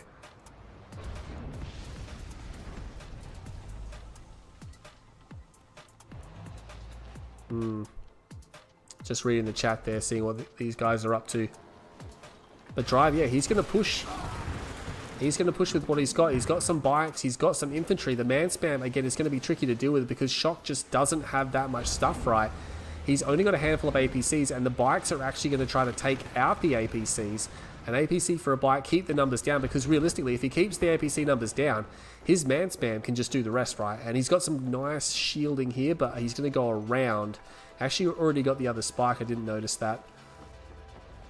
Yeah, he's going to just attack him from this angle here, and he's going to force Shock to move forward with the APCs. It's not enough APCs. These rocket squads will be able to overrun this area. Has to put the towers down now, and that's a nice shield as well. I like that. But again, Drive is just moving further around. He could really start to capitalize. I think maybe he should poke in. Try to do some damage. What's happening up there? It's just a rifleman squad. They're going to spot a sing. Oh, look at that. He's getting blue tib. Drive is getting blue tib. That's really bad for Shock. Drive has the expansion down with blue tib. He's now going to engage. Does he have enough APCs to overrun these forces? The bike buggy is coming to help out. And you know what? I think he's going to be able to break through these APCs. Maybe just, or not quite. It's very close. It's going to be mutual destruction. Did he put down another command center? Or command post, sorry. Did he sell his original one off? I don't know. Shock is just going to hold off, but again, he's going to trade all of his APCs out to do this. So it's basically a mutual destruction in that particular engagement. Yeah, he sold it off, so he had to replace that. Double ref now, 3 harvesters for Drive. Has he reproduced more harvesters? No, he's only on 4 on the main base. Oh, he's pulling 2 more, sorry, I didn't see those. So his harvester ratio is not too bad. Gonna clean those squads up now. Raider buggy comes in just to have a look. Unfortunately, not going to move from that position, and that will be the end of that Raider buggy. APCs come forward, but they realize, oh, that's not a good idea. There's infantry, there are tanks coming as well, which means he's probably going to have to build predators, which he doesn't want to do right now. Those refs are a little bit too close together as well. If Drive sees that, he might try to rush clicks.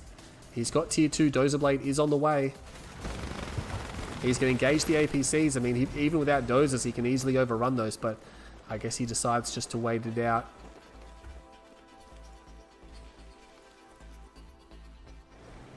Yeah, it is just... a lot of people saying, yeah, Drive isn't doing anything particularly interesting. He's just going bike buggy, scorps, infantry. It's just all like heavy... It's just a numbers game for Drive. We haven't seen any flame tanks or any reckoners or any specialized units or anything like that. I guess we saw Spectres and Purifiers in that Hampstead game. That was a little bit different. He might just be waiting for Dozer Blade. And here we go, Shatter Tanks again from Shoktrepet. Very good against tier 1 spam. Oh my god, those tanks. If he shot at those tanks, he would have got like 4 tanks. That Shatter will be overrun, and now the rest of these forces will be destroyed. He just doesn't have enough here. That Shatter, again, did massive damage on those tanks, but it is focused, and yeah, Shock just doesn't have a... He just hasn't had time to build an army because he's just gradually losing stuff over time, and it's never able to build up. He's even got these Mantis here, expecting maybe Hammerheads, but there are no Hammerheads. And Drive's just going to walk through the front door, alright? He's going to walk through the front door. Shock has no units here. Oh, Shock's got a tech center. Okay, he's got a tech center. Maybe a sonic drop's coming, but by the time it does, everything's going to be dead. He's just getting so many harvesters. He's not pulling them. Shock's in so much trouble. There's the sonic drop. He shoots over here. I would have shot into that juicy patch over there. Is he going to get another shot? Oh my god, that shot there did a ton of damage, but it was too little, too late. Shoktrepet now will fall down in the series, so he's lost the lead again. Driver retakes the lead. He'll be at 3-2, and again, I just can't help but feel that Drive's winning because Shock's just making some bad choices. You know, Drive's gameplay, it's a little bit generic, all right? It's a little bit generico. Like he's playing like a bulldozer AI, where he's just sending in large numbers, right? He's just sending in large numbers of tanks and infantry, and that's basically the majority of what his strategies are right now.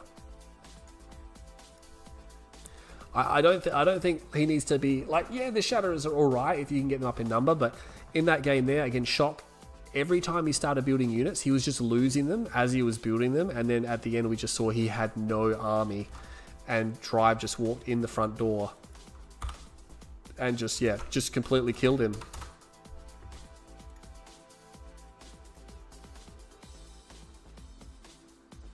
Yeah, the tanks are really hard to kill when there's all those rocket squads and cabals mixed in with them as well, because it just gives them so much more punch, right? Those infantry will draw fire. Those infantry just pump out way more damage than the tanks, because infantry do more damage than tanks, right? And they're cheaper. And they can't be crushed either, because you can't just run them over because there's too many scorpions in the way. So Shock gets another map pick, and he's picked Winter Meltdown. I like this pick. I like Winter Meltdown. Drive will be starting on the south side. And again, Black Hand versus GDI. We got a banging series now, I guess.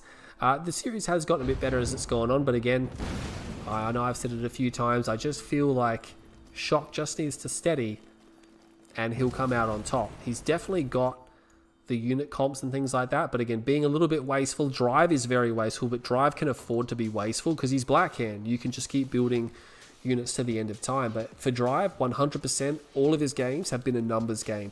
No specialized strategies, no striking. It's just like, I have numbers and I'm putting them on the field, and you can outplay those numbers, but Shock's just not able to do that most of the time. Oh, does not pull that force back. Yeah, he's going to want to do that. Might lose the Cabal squad. Not quite. One rocket squad. Shock sees it. What does Shock think of that, though? He's like, oh, I can see rockets. He might build an APC. He might think something's coming. It's probably just a bait rocket. Yeah, I think it's just a bait rocket to say, hey, look, I got rocket squads. But it's just one squad to try to force a response. He actually drafted another. Yeah, maybe he's worried that he's going to get these structures. He doesn't want him to have the structures, so he drafted to take that. But interesting decision. Pitbull comes out. Yeah, he's worried. He's really worried. It's going to be a bike open. Actually, he was right to think that. Yeah, he just read Drive's mind there. Hey, you're going to put these rockets in this building and just be really annoying, just firing down at units non-stop. But yeah, Drive has to reposition. He's going to have to go down here. He's probably going to go for this structure, which will also be quite annoying. Bikes coming out. Not sure where the Pitbull went. It's down to the south. I think he's looking for a flame tank, but it will be Bikes. Drive just rallies here. He's going to go in now. I'm not sure if he's going to get anything. I don't think it's going to be like the Torment LA game. I just don't think he's going to get... Yeah, shoots at the MCV first, and now he's going to start shooting at the Harvester. Pitbull already there. Tower already there. He's going to be fine. Yeah, look at that. He takes these structures and even splits his infantry up between the different structures. He's going to be able to focus that garrison down, and then he'll be able to kill the squad in there. One bike will go down. Look at the hull damage on the MCV though. Second bike goes down as well. Doesn't quite get that Pitbull.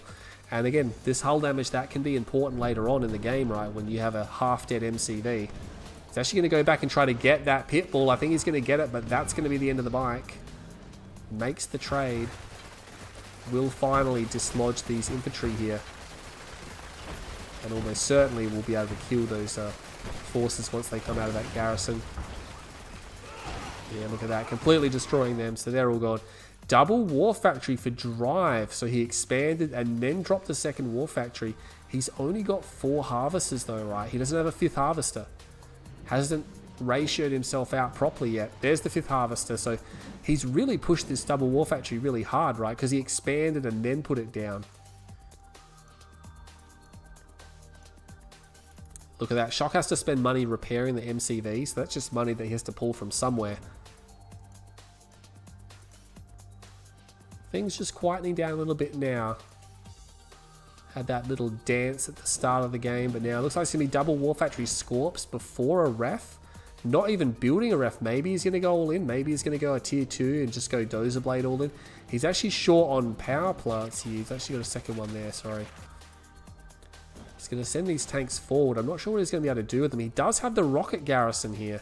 But look, Shok's really far over to the edge of the map, right? He knows it's there, so he's going to... look at that. I like the positioning of the War Factory because the units come out from behind the War Factory, so they can't just get sniped as they come out. And yeah, he's just going to use this position, right, to shell the tanks from range. It's going to put some noticeable hull damage. Actually has to put a racks down, I think, almost for an engineer. Might want to be careful with that Predator. Yeah, he's going to have to pull that Predator back, otherwise it's in danger of being overrun. And that's exactly what Drive's going to do. He's going to spot this Predator by itself, and he's going to take it out. Then again, this is the chain reaction. There's another Predator. The second one comes to support. He's going to overrun them, though, because there's just not enough there. I guess Shok was expecting him to retreat and to fall back, but that's not the case. He hasn't done that. And again, another Predator tank here will also be attacked. So just losing Pred after Pred in this fashion, keeping the numbers low. Look how high that turret went. That just went sky high. But now that he's at the War Factory, it's going to be a lot harder.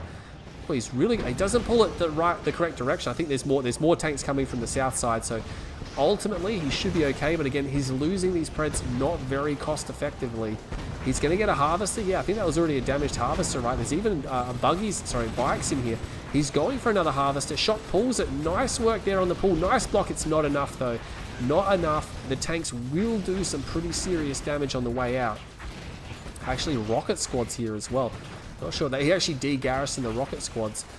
Takes out some of those tanks. So yeah, Shok's probably not too impressed. Had to sell a ref. Only one ref on the Expo. Drive, however, does have just a singular ref. Drive, again, he was very aggressive with that push. And he doesn't have a lot behind it. So 5 and 2, builds another harvester, going to the Expo. Can have 3 there. Probably another ref coming down now. But again, Shok building all of these Preds. He's now going to be base locked for a while. Because if he sends the Preds away from his base, he's susceptible to counter-attack. And realistically, if Drive just pumps down or puts down just a little bit of infantry, that's going to be sufficient to defend out these tanks. Yeah, double ref. Although double ref for Shok as well. The GDI player is not good at defending. Yeah, I think that Shok's defense has not been that crash hot. Like, and it's just strange, right? Because usually you would really be, like back in the day, people used to pull the harvester as, like, even before it was going to get attacked, they would pull it and they would just do like constant laps around the War Factory. They would but these days players, they barely move their harvesters, and when they do, they give them one order and then they just leave them and they don't keep moving around the War Factory, because you could really save a lot of harvesters back in the day. But I think people are just like, nah, it'll be right, like, she'll be right. But of course, the other player pushes hard and gets it. And this is the thing, he's just going, yeah, infantry tanks again. Yeah, Shok isn't in too bad of a spot this time. Hammerheads are starting to come out. That's a fast tech center considering what's happened so far. I mean, obviously wouldn't be fast if it was just a regular open or an eco open, but still, I'm not sure what he's going to be doing with that. Is he going for rail guns? It's got to be for something, maybe a fast Marv. I think maybe he's going to Marvis the middle field. But yeah, Drive, I think it's just going to be infantry tanks again. I mean, it's been working, right? It really shouldn't, like, infantry tanks alone should not be sufficient to beat another pro GDI. That's just sort of like your filler units. But yeah, just proving that it will be enough. These tanks now just going to retreat within the buildings. The Preds are here. Drive doesn't seem to realize, oh my god, his whole tank force, he's on top of it. And yeah, the Scorps will not win that stand-up fight. He's going to have to back off now. Drive lost so much stuff then. Oh my god, he's going to lose almost all of his tanks. The Preds ripped them to pieces. There's hammerheads there as well. I think he's just going to go for it. He's just going to kill the rockets, right? Doesn't lose a hammerhead. And again, some of those hammerheads are really badly damaged. And he's going to be able to get them back to base for repairs. Yeah, Drive just expended a lot of units then and didn't really kill much in return. What's he got? Did he get Dozer Blades? I didn't even see. All his tanks are dead. Yeah, he just doesn't have anything going for him, does he? No, he doesn't have Dozer Blades. He's not even researching it. I'm not sure what Drive's plan is in this game.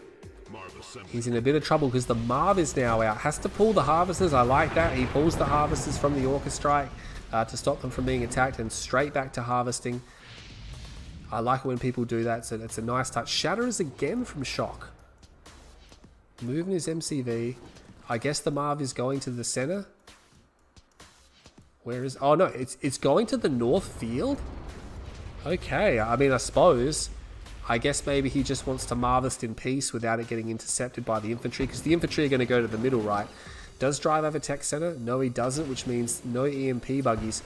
Beam cannons. Okay, he's going for the beam cannons. Now, this can be a very powerful strategy with your infantry. Inf beam is quite good. Now, one of the problems, though, is that he's going to get here and there's going to be no base here to siege, and there's no epic unit to siege as well. So he's probably going to be disappointed about that. Sees quite a number of...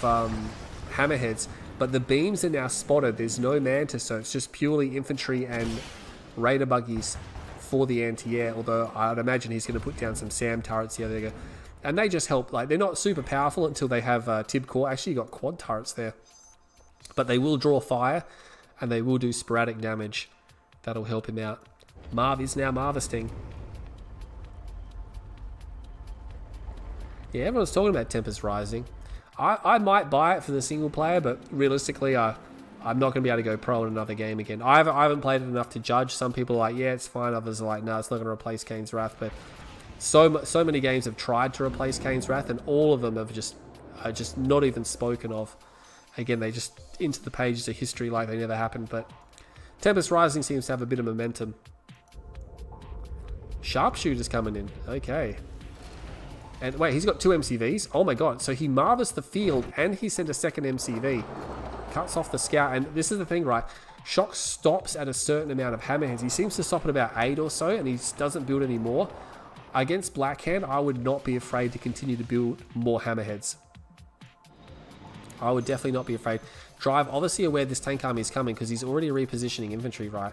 He's got a lot of infantry on the middle field. He's got 6, 7, 8 beam cannons there. He's going to find the Preds. The Preds aren't going to be in the most ideal position to crush that infantry, so he's just decided, you know what, I'm just going to back out with my tanks, save the tanks. Here come the hammerheads. There is 1 turret there, though. The thing about quad turrets is you can't just focus all the turrets around. There's always the center turret, which will be able to fire, although it won't be particularly strong, just 1 turret by itself. Calls in the orchestra, but he's got no power. Look at this. He's going to harvest off both fields. Shock's going to have a lot of economy, right? He's going to have a lot of economy here. He's going to have so much money here. He's not going to know what to do. He's going to just come straight back. This is a bit unusual, right? Because he knows the infantry are there. I guess he feels he's got the hammerheads, but there's now 2 SAM turrets there. He's going to overrun the infantry. He's got too many hammerheads here. No tib core. That's the big deal, right? He's just sitting in there taking the damage, and he focuses down. Did he even lose a hammerhead? I don't think he even lost a hammerhead. I wasn't paying super attention, but yeah, he's going to overrun this position. There's the man, just a little bit too late. He's going to have to send forces back. Yeah, splits off some of his forces. He's like, bloody hell, I'm going to go back there and deal with that. But no tib core. I think he's at the point of the game where he needs tib core. He's going to have to go for a tech center. Couple of mantis floating around. But that's the thing. Shock's harvesting on the top and the bottom. It's too much, right? He put the sharpshooters in the Marv. He's got a triple sniper Marv.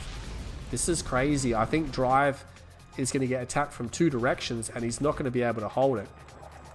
Still not building any more hammerheads. What's Shock spending his money on? I guess Juggernauts?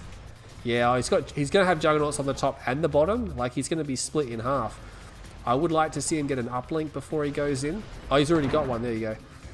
And yeah, Decoy Army. This is just a scout. He's going to see Juggernauts. He's definitely not going to be too sure about that. I don't know, maybe he's going to click this field, but I don't think he has a tech center. Has Drive even gone? Oh yeah, he's got a tech center now, finally. Going maybe for a Redeemer, I guess. The Marv is over here, and the sniper teams are starting to work on the infantry. He's moving forward with just these 4 Juggernauts and the Marv. There is 3 beam cannons combined. That's not going to be enough. He's actually going to call in the orbital strike. Orbital strike's going to come down. Those beam cannons get completely popped. Look at that, they're all going to be destroyed. Shock is also attacking from the south side as well. He's coming in. There's a shockwave artillery coming down. I don't know where that's coming down. It's on top of the infantry. It is right here. He's killed so many infantry. Oh my god, the Shatterer tanks just obliterate. Yeah, GG. Drive is like, the fight was over before it even started. Like, Drive was competitive in that fight for the first like 5 seconds, and then it's like, no, Shock's going to just steamroll him. And he just had so much more economy, right? Like, yeah, he was harvesting off the top and the bottom. Drive too sluggish. Shock makes it happen though, and he will level the series once again.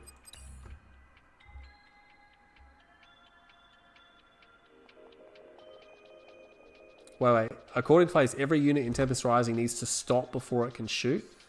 That seems like a bit of an oversight. That can't be true. Again, I played the demo, but the problem is that when I played the demo, it was the last day it was available. So I played like one map, and then the next day when I came back, the demo had ended. And it's just like, yeah, so that's all I played at Tempest Rising. I don't know if there's another demo or what. I haven't been following it that heavily. I've been watching BikeRush play it a lot. It seems alright.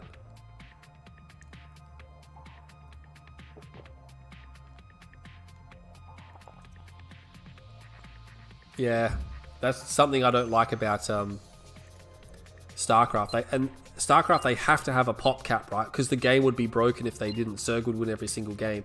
And that's the thing, the pop cap is there to balance the game, because they have to have it there to balance. In Command & Conquer, you don't need a pop cap, you know, and if you have a pop cap, it makes it worse, you know. But this is going to be drive selection. Did I update the scoreboard? Yes, I did. It's 3 games to 3. So it's back down to a best of 3 now. After this game, someone will be on match point. Will it be Drive? He's starting on the west side. Or will it be Shoktrepet, who's starting on the east side of Tournament Highlands?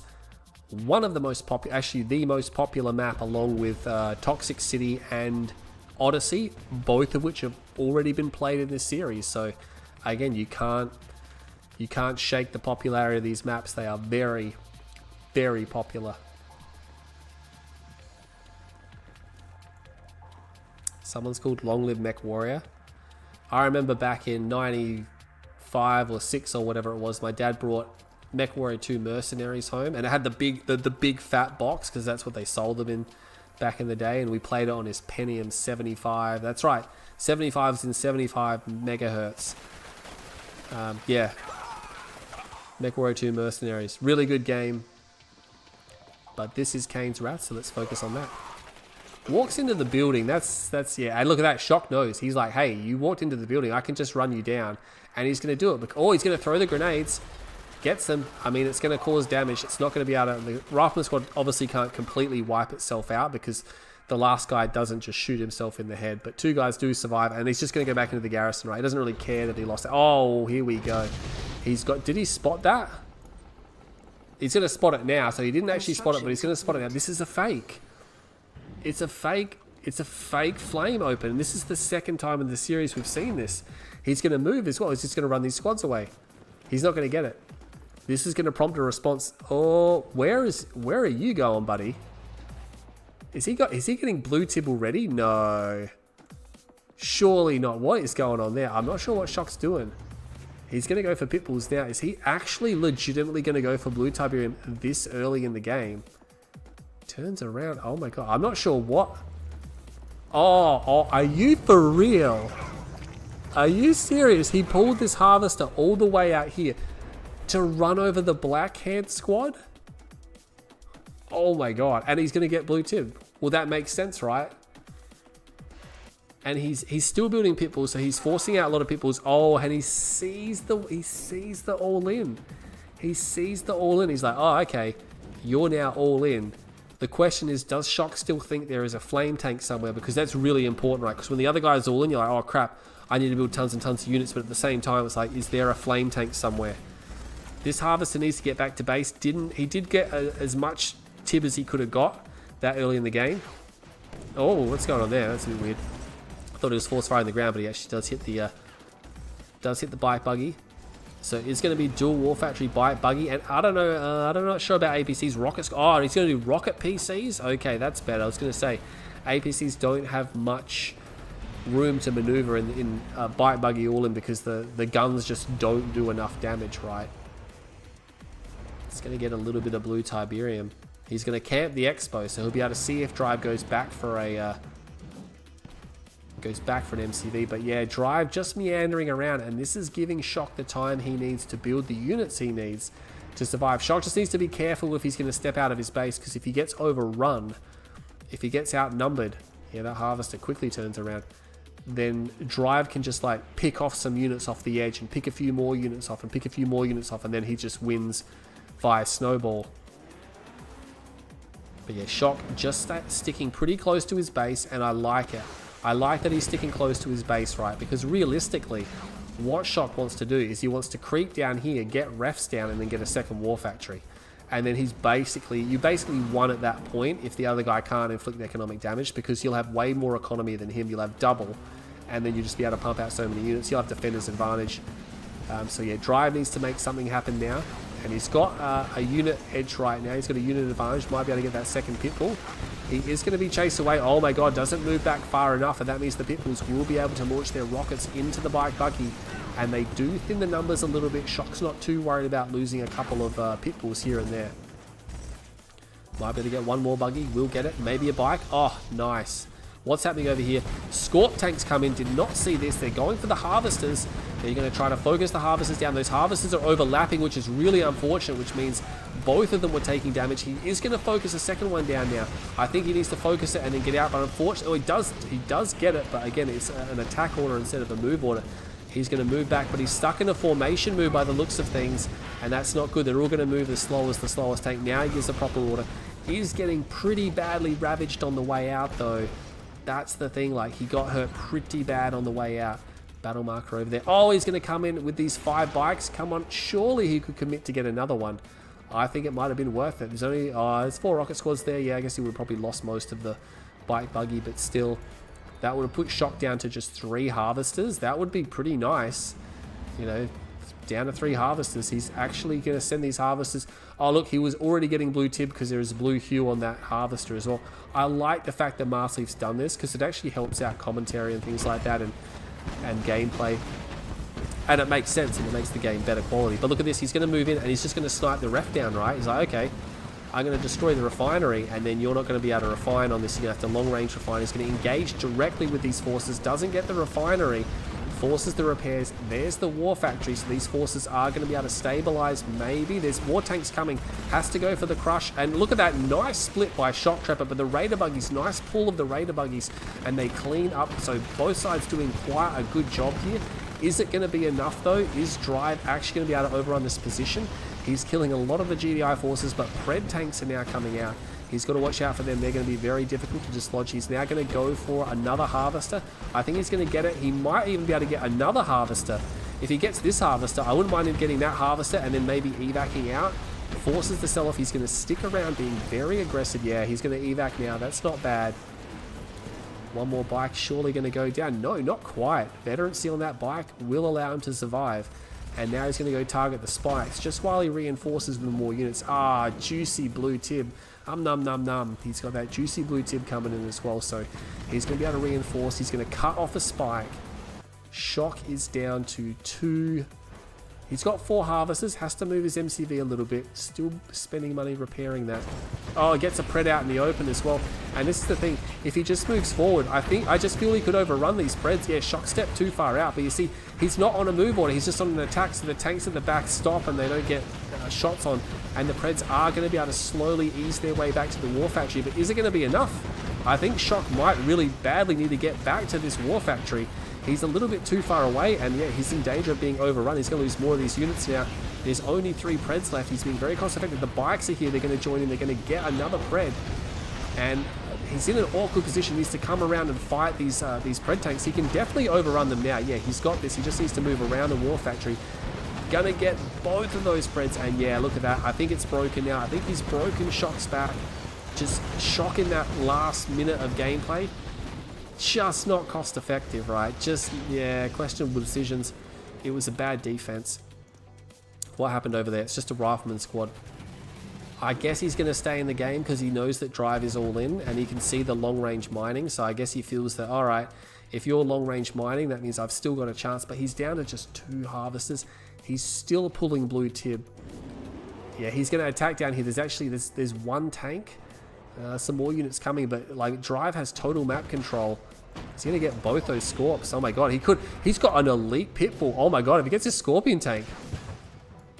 Oh my god, he got a heroic pitbull. There you go. And he defends out that attack. That heroic pitbull might come in handy. Look at that. He's gonna attack this harvester. Look how quickly he shoots. He's going to get this harvester. Oh no, unfortunately he's got too close to those tanks. Can he get it? I think he can get it. Oh, that's unfortunate for Shoktrepet. That is unfortunate for Shoktrepet. He loses it. That could have been a really good tool to harass harvesters with. It would just be a solo harass. God, has he lost another harvester? Surely not. He must have lost another harvester because I'm sure he had 2 already. Yeah, look. The writing is on the wall now for Shok. You can see the units streaming across the map here. Look at all the tanks there. He's got such an army, and Shok's even just going to move away from the war factory. Like, he's just like, this is what's cost him the game before by sending the tanks too far away. Drive's going to see this, and he can drive again, not ordering his tanks to all move forward.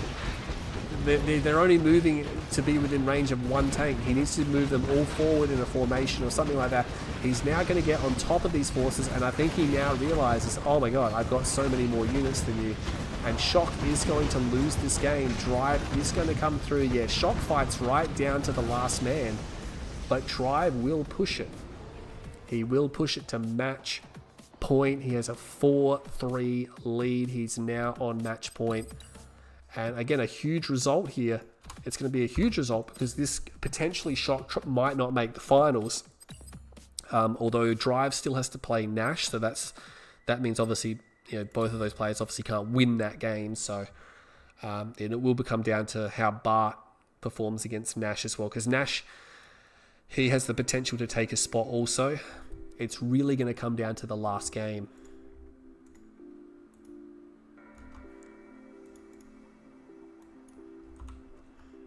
But yeah, Drive just very aggressive. And yeah, Shok's defense, like, yeah, it was the first half of the game, it was pretty good. But then you see all it takes is one mistake for the GDI. And it's not an easy mistake to make. Like, you know, you should be in position. You shouldn't overstep your boundaries. Shok kept moving too far out into the open with too few units. And then Drive was like, all right, I'm just going to jump them and get them, and then that's less army for him to snowball with. Yeah, maybe Shok wasn't expecting the sheer level of aggression.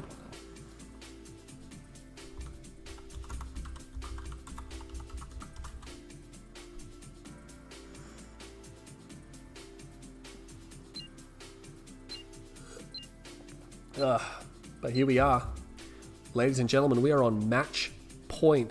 Drive Russian has Shok on the edge right now. He just needs to close out this game, and that is done and dusted. But it is Shok's map choice now. We have Drive starting on the west side of Badlands Hills, playing as Blackhand, and Shoktrepet playing as the GDI forces on the east side. Now, this is probably going to be the only series where I've seen both players not change factions at all. I've seen certain players play nothing but one faction, but the other player will usually swap at some point. But this series, both sides have stuck with Blackhand and GDI and refused to move off those factions. So really hardcore committing to these faction choices. Yeah, again, Drive is playing. He's playing like a bulldozer, right? He's not doing anything particularly special. He's just being very aggressive, and he's playing like a bulldozer. Shok unable to contain it though. Again, Shok's defense hasn't been the cleanest. But yeah, Drive, his ability to get a lot of units out has been pretty good on the low economy. All of a sudden, when he just busts through Shok's base with like 20 tanks, it's like, oh man, he only had like 5 tanks a minute ago. And now he's got this whole army. He's actually going to be able to move forward and take this really well-positioned structure. That's a tricky one to get for the other player. Yeah, kills Shok's scouts as well. Shok not getting a scout off. Maybe the pressure is getting to Shok now. Maybe, I mean, he's making a few mistakes with his scouts. Oh, is this going to be a flame rush, or is he just going to sell that? He's going to come up here. Surely he's not going to walk into that structure. No, he's actually going to go ahead with the flame rush this time. We've seen him do 2 fake flame rushes, right? 2 fake flame rushes. Now, he's going to see the flame tank for sure. I'm not sure if he saw the comm center. Unit under attack. Oh, excuse me. But he definitely sees the flame tank. He will run, but the Raider buggy will chuck him down. Oh, he's going to all in. 2 War Factory all in. It is a 2 War Factory all in. I think Shok's going to see this as well. and there's going to be a flame tank, and there's going to be a black can. They're almost certainly going to go for the spikes, and then the flame tank will probably rendezvous with some type of bike harass, and it's predator tank straight away for Shock. But again, he's sending them outside of his base. I don't think he realizes it's 2 War Factory all, and I think he thinks it's just a flame tank open. That's why he's sending his tanks out. Oh, second War Factory. He's got 4 harvesters. I'm not sure if he can support 2 War Factory. Like, I mean, he's got 3 spikes, so yeah, it's probably going to be okay. He's going to lose that spike from the low ground. You can actually attack that from the low ground. I did not know that, so he's going to get that spike. And then the flame tank, I think almost certainly. There's actually a predator tank here waiting for the flame tank, but the buggy comes up and dispatches it. Shock was not expecting that. He was not expecting that to happen, and I think the flame tank's going to go up there and take out. And look at this, moving away from his base with not enough tanks, and Drive is like just going to jump on these tanks. This is the thing, right? The Preds are superior, but one by one, moving away out from the base is not a good way to do it. And he's just taking advantage of that, gets a harvester, and I think he's even going to maybe take a swing at these tanks here. He's going to shepherd out the flame tank. The flame tank gets another spike. He's down 2 of his 3 spikes. So he's got 1 spike left against Drive's 3 spike. This is going to be starting to hurt, right? He lost a harvester, right? So he's trying to support 2 War Factory on 1 spike, 3 harvester. That's not going to work. He's going to stall out continuously. Yeah, Drive being again very aggressive. You can actually fire at that ref from the high ground, doing some sporadic damage. He's going to try to move the MCV. I don't know about this. Not sure where he's planning on going, but he must know for sure that Drive is all in. He's going to go for, not the MCV, he's going to go for the power plant. Could put some hull damage on the MCV. Look at this. He actually got the EMP spike. Oh, this is massive. Shock's not going to expect this. The flame tank, yeah, the flame tank is here. He might be able to dispatch it with the predator tank. If he reverse moves straight away, he might be able to save it, but no, he's not paying attention. He's not paying attention, so unfortunately, he's going to lose the flame tank. In heavy damage mode now, I don't think he's going to be able to outrun that predator tank. Preds are pushing. There's actually Scorps here as well. It's just trying to sneak itself away. I'm not sure if it's going to get away. It's going to be close. The Preds taking his sweet time going around, and these Preds are so far away from Shock's base. I mean, he might just get overrun. He's firing all this one. It's a terrible position. These other tanks are not focusing.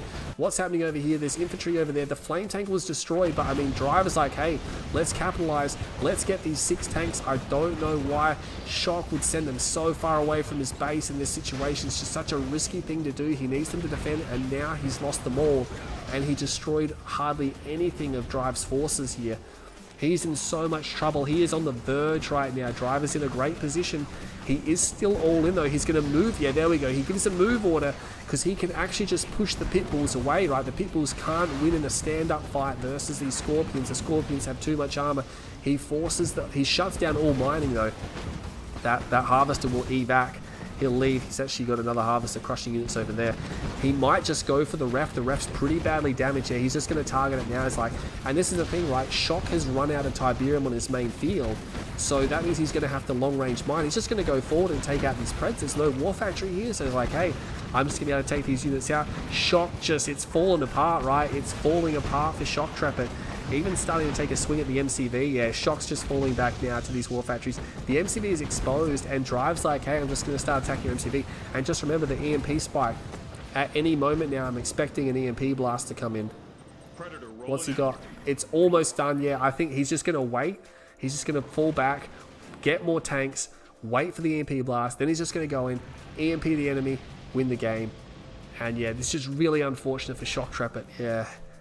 This could be his tournament as well, because he's going to finish group. This is his last game, so he's going to finish with 2 wins, 2 losses.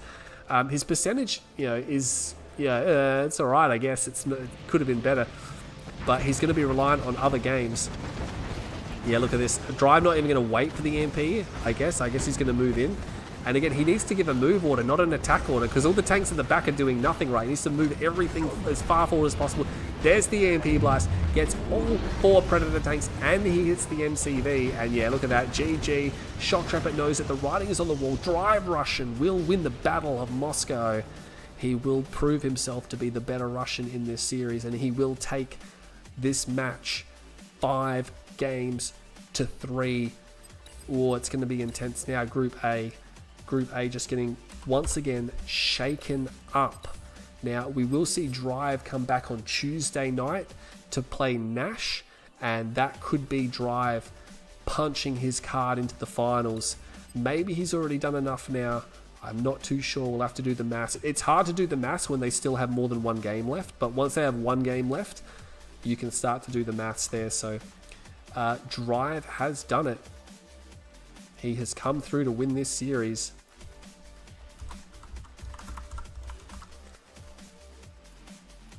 Okay, let's just update some stuff.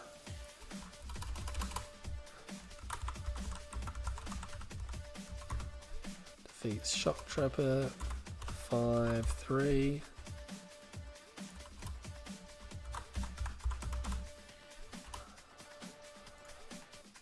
Oh.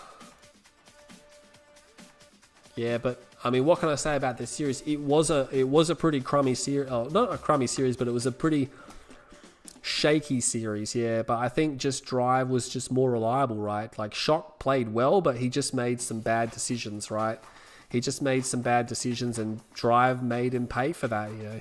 And Drive, again, just putting those forces together and being aggressive. Like, once he played the aggressive black hand, that's where he really just did so well, right? He did so well when he played the aggressive black hand. So Drive has done it. He will defeat Shoktrepet 5-3. We do, of course, have another game coming up for you, which will be BikeRushOwnz Vs Senna. But before that, I will be taking a short break, maybe 5 to 10 minutes, so don't go anywhere. We got Big Bad Bike Rush coming up in a series against Senna that should be quite explosive, because both of those players are well known for having just huge armies and massive on-screen fights, especially Senna. He's just a macro king. So that should be pretty explosive. But yeah, well done to Drive for winning that series. Shoktrepet, his games are done and dusted. He'll have to wait and see how the rest of the group pans out. I'll update the graph at the end of the stream. But first, I'll be taking a short break. Don't go anywhere. BikeRush vs Senna is coming up real soon.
Hey guys, Green Zero back here again, looking to try to start the next game. However, for some reason, Senna appears to be AWOL. We cannot find him anywhere now, which is a bit disappointing because the level of organization that goes into creating the schedule is very thorough and robust, and a lot of coordination goes into that. So very frustrating that Senna appears to be offline, and he has not been responding to anybody. So obviously we can't just wait for him forever. We're going to give him another 8 minutes. If he doesn't respond within that time, one or two things is going to happen. Either we're going to have to DQ him, which will be a straight 0-5 loss, or we're going to reschedule. I would prefer to reschedule because I don't want to put null results in. It depends on the reason that Senna has. Maybe something important cropped up, or there was an emergency of some sorts. Oh, he's here. Guys, he's here. He's here. He's responded. Guys, don't leave. Don't leave the stream. He literally, just as I was talking, then popped up. Come in game now. Okay. I'm not sure if he was AFK or not, but the thing was, he wasn't responding to anybody. He's home. Okay, he must have been a bit late.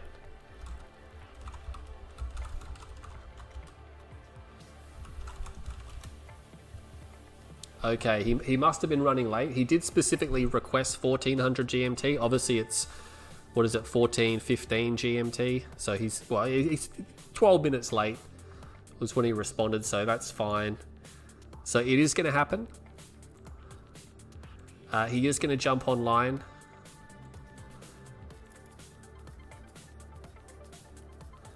All right, here we go.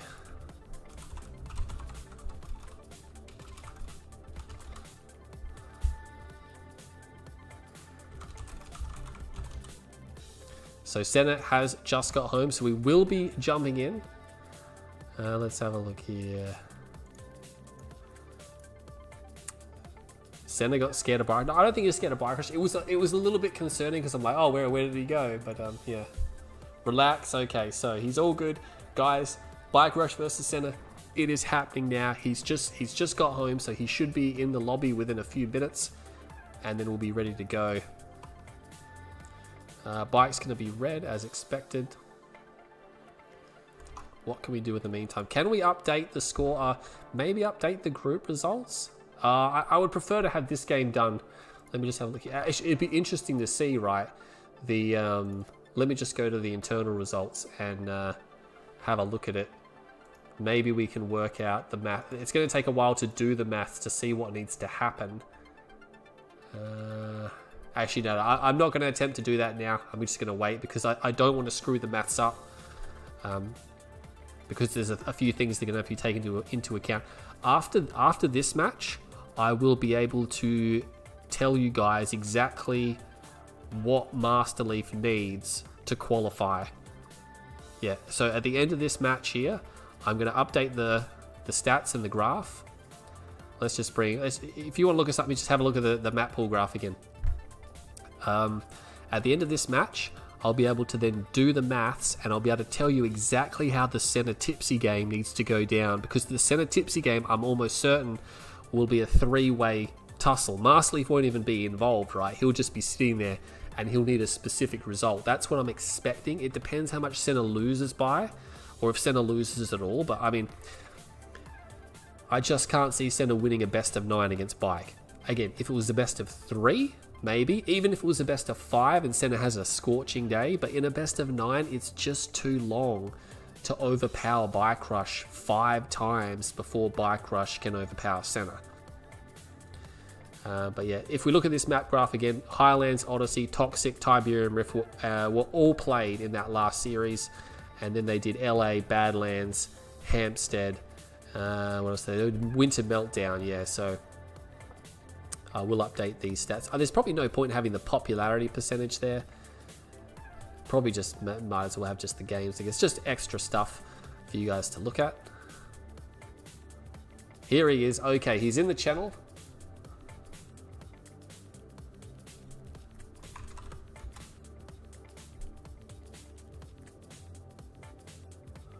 Okay, he's in the channel. Let's have a look here. He's going to go, yeah, as I expected, he is going to go yellow. Sorry, not yellow. Yes, yellow. Happy with the map.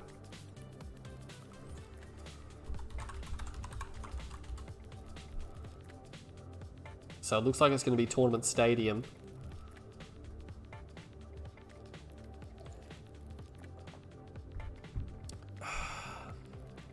Just waiting for Senna to get himself all together.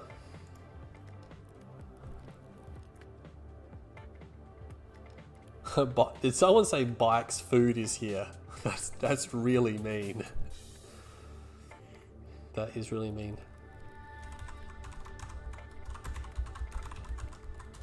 You cannot pick random.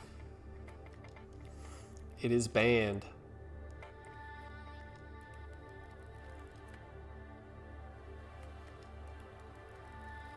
GDI mirror?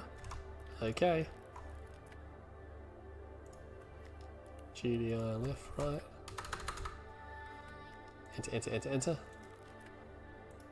Oh, Reaper? Bike's gonna go Reaper? What a madman. Is he actually gonna go Reaper?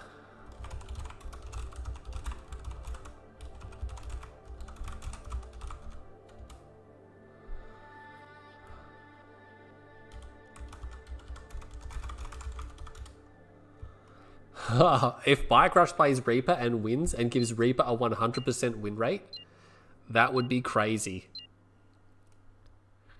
I don't understand why, like, I'm sure Reaper wouldn't be a very popular faction, but it should still occasionally crop up as a picked faction, right? Like, I just don't understand. They're a really powerful screen faction. We're going to just to fix the scoreboard up. Do I have a Reaper logo? Yeah, because No one's used it. All right, here we go. This is Bike Rush versus Senna. This is match 17 in the group stages. And this will be Bike Rush's final appearance. He'll be in the north. Sorry, this is Senna in the north side playing as GDI. This is Bike Rush playing as Reaper 17. We did it, ladies and gentlemen. It took 17 matches and I think over 110 games, but finally we have Reaper 17 on the field. And it's weird, right? You wouldn't, again, a lot of people are saying, oh no, Reaper don't have any artillery. It's like, yeah, but the thing is they don't really need it half the time, especially on these big maps here. Their units are so powerful, such steamrollers that it just doesn't matter. Now, at the end of the day, how important is this game? Not very for Bike Rush because he's probably going to come first anyway. He could come second if he loses. Futurama might end up ahead of him. But for Senna, it would be great to win, but technically he probably doesn't need to win this as long as he beats Tipsy, and it's going to come down to percentage, right? So he's going to want a good percentage. Bike doing that because he hasn't used it before. Yeah, maybe Bike thinks that because it's not a very important game for him, he was like, I'm just going to go play Reaper just because, right? It doesn't really matter if he drops a game here or there for him. Again, he's probably going to win the series, so. But Senna has a chance. He's in it to win it, right?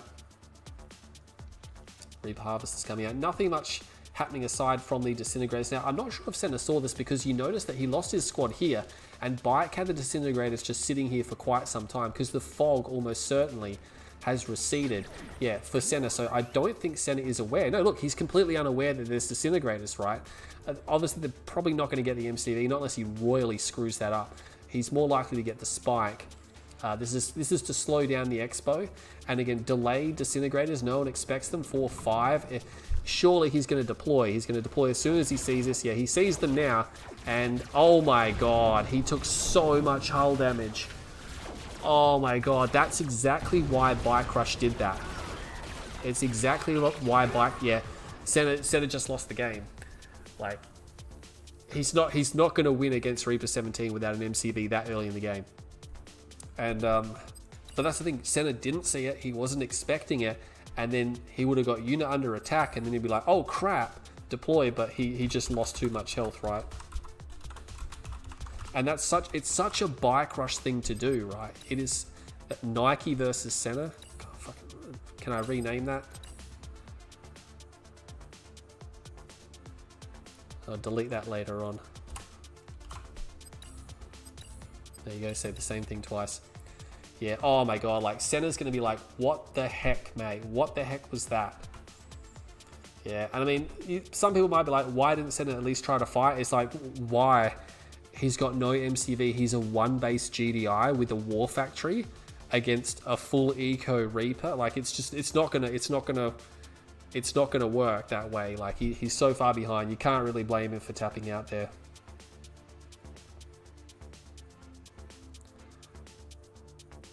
But yeah, very unfortunate. So Reaper 17, first time in the. Actually, that was probably the shortest game in the tournament. I would be surprised. Oh, probably not the shortest game. We had 1 or 2 of those absolute all-in descent rushes.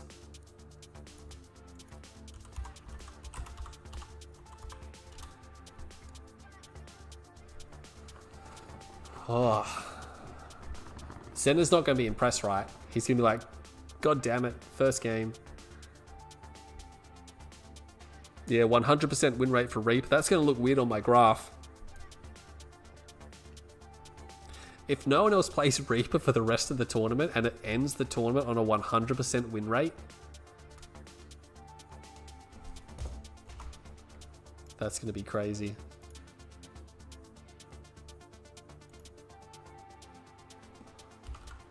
Oh, Bike had to reset his game. He probably got frozen out.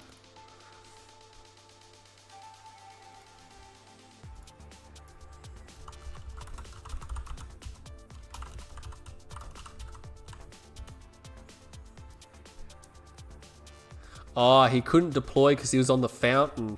Yeah. So apparently, Senna's typing in chat. Obviously, you guys can read it. He did see them coming, but he couldn't deploy because he was on the fountain. You can't deploy on that piece of that piece there.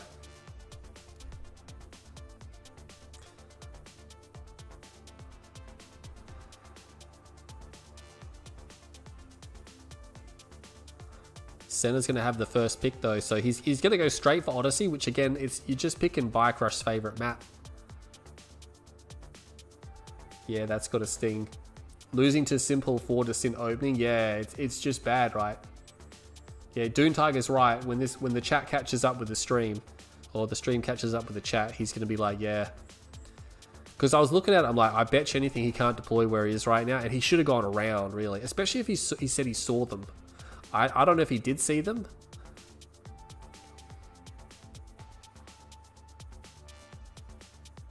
It was, because it's just such a weird, it's when people do that when they come in at weird timings. You know, you don't expect things like when people do that delayed flame rush, you think you're like, oh crap, there's flame tanks, but it's like they're not at the right timing window, you know, or there's bikes at the wrong timing window. You know, and people, that's why we see the fake flame open where they just build the operations center and they sell it, right? It's just to mess with the other guy so they overspend, and then you just eco behind it and get ahead. And you get ahead without even doing anything, yeah.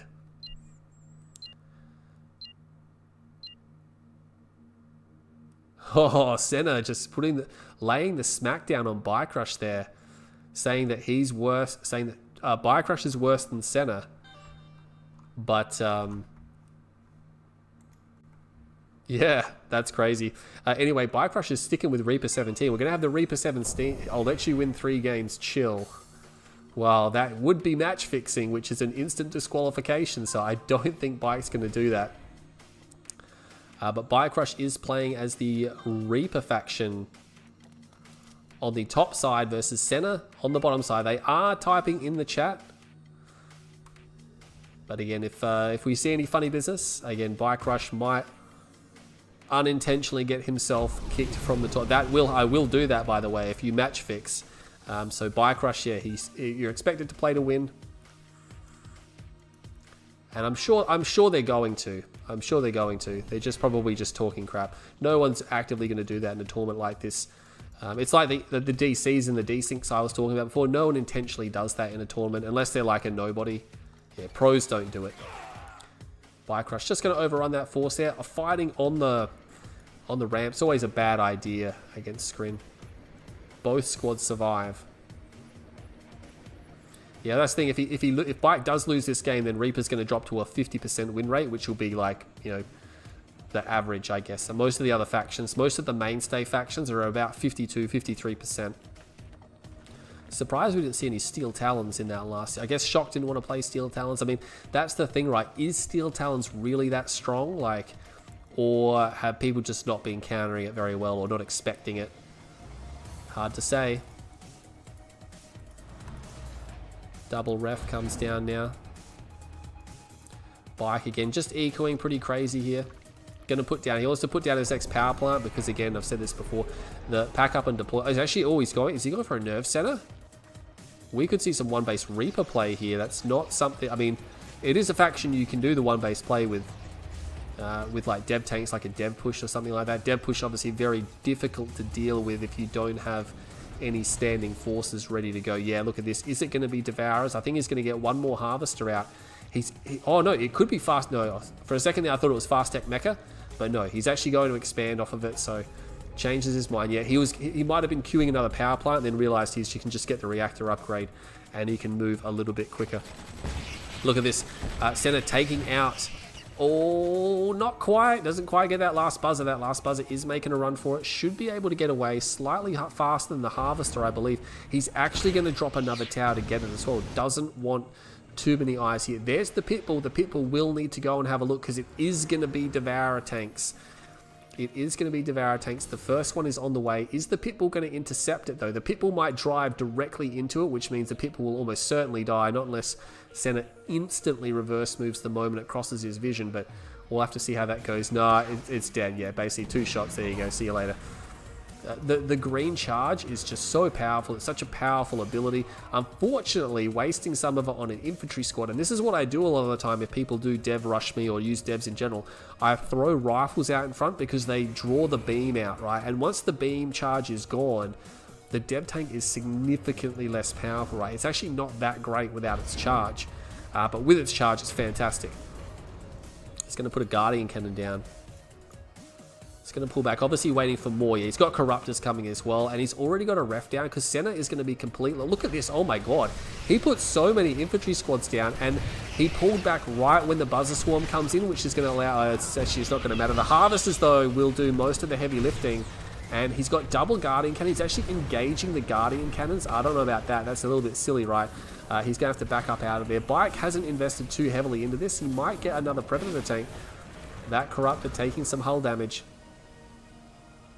It's just going to back out of there. But again, Bike behind this, there's just harvesters coming out, and he's going to drop a second ref. Like, actually, that's probably not going to be a second ref. Clears that garrison. What did he drop down? Did he drop... Oh, he went for a tech. He might just be going for some Mechapedes for the contain, because Mechapedes will be able to shred through the infantry, probably get the Predator tanks unless they can get a really good focus on. He's actually going to counterattack with everything he's got, and you know, I wouldn't be surprised to see some shard launches come out as well, but we'll have to see. I think it's just going to be straight for the mechas. Yeah, he's going to act... And BikeRush does this, right? He spams buzzers out of a portal. It's just crazy. One of his corruptors does get picked off. There's actually only 2 rifleman squads left here, and one of them is pretty badly damaged. I don't think he's got enough to overrun these buzzers, and he splits up a little bit, and he will get all the rifles, and with the rifles dead, he just moves through, and he's just killing all of the rocket squads. Oh my god, that's really bad. And the buzzers are just ranking up. Like, this is the thing, right? If there's just not enough anti-infantry and you kill the anti-infantry, the buzzers can just move through. It's get a heroic buzzer swarm. Yeah, look at that. BikeRush is like easy. He gets the tower, or Senna gets the tower, which will take out one of the squads, and he gets the other squad as well, finally. That's actually an elite squad there as well, but they will all go down. Finally, they'll all go down. But BikeRush making a bit of a mockery of the Senna push there. Like, the push didn't even get, like, it didn't even get all the way over across the map before it got shut down by just buzzers. He shut that whole push down with, like, 6 buzzers. Yeah, I do like the dev tank play from Futurama, though. Remember the Futurama series? His dev tank play was devastating. No, I didn't mean to say it like that, but, you know, it was really good, though. He absolutely obliterated everything BikeRush had in that series with dev tanks, of all things. He just pushed them really hard. Yeah, he's going to go for the double upgrade. He's going to go for conversion reserves and almost certainly force field generators. Maybe shard launchers as well. He knows there's hammerheads out. Yeah, look at that. He's going to back up. He's already got force field generators. He's actually going to go and capture BikeRush's spike. And Senna has the expansion point, so you got to look out. If Senna is allowed to eco, you got to look out, right? Because he'll build a big army, and he can back up against this defensive tower. He kills all the disintegrators. Sorry, I did miss that engage there a little bit, but yeah. Hammerheads kill the disintegrators, and then they back out, and then with the tower there and the tanks there, BikeRush really doesn't want to continue to push into that. He's got force field generators. What's he going for next? He is working on other upgrades. You'd love to see conversion reserves. That's almost a must-have for Reaper. It's very inexpensive. Tell Bike to SDA. Bike's obviously, again, but there's no pressure at all in this series for Bike. He's going to do whatever he wants. And I mean, look at right now. He's already in a pretty good spot in this game. He's already got a lot of his late game upgrades. His late game units are coming out. Senna doesn't have railguns. He might have. He's going to have it for the first engage. You know what? He might do well here. He went for blue shards. Okay. I wasn't expecting blue shards to be the next upgrade. I mean, yeah, cool. The hammerheads won't be able to do anything about that. He gets a spike, but the other spike he's going to recapture that after Senna got it. He is going to engage. There is railguns. And he decides he's going to back off with 4 Reaper tripods there. There is 2 Mammoth tanks. There's more Mammoth tanks back here. So, yeah, he's got enough to actually take that on. And BikeRush probably knows it, so he's going to back off, move to his Expo. He's got a ref down. He's got more harvesters coming. But Senna's got double ref. And this is the thing, right? Senna is a macro king. And once he has his economy down, he will produce just staggeringly large armies. He's one of those players that's capable of putting together just a tremendous amount of force. And that's going to happen here. Like, you can see the Mammoth tanks. He's already up to 6 or 7 by the looks of things, yeah. And that's just going to get larger and larger. He's going to go back and try to retake the spikes again as well. He's coming up here to have a look around. Is Bike still going for upgrades? Yes, yes he is. He doesn't have conversion reserves, so he's either going for shards or conversion reserves. He already got blue shards, but he doesn't have shard launches. Doesn't entirely need it just yet. I mean, realistically, he's only seen these 2 hammerheads. And Senna is pretty heavy on the tanks right now. Wouldn't mind seeing the EMP control center be captured. That would be nice. Yeah. There's no rules against what? What's he got here? DQ Bike. No, I'm not going to DQ, but again, I don't realistically think BikeRush. I mean, clearly he's not throwing when he's in such a good position. He's just making a mockery of Senna. At the same time, Senna is clearly trying to win. So, again, no controversy at all. In this tournament, it is play to win, do your best. Bike's starting to get a large army.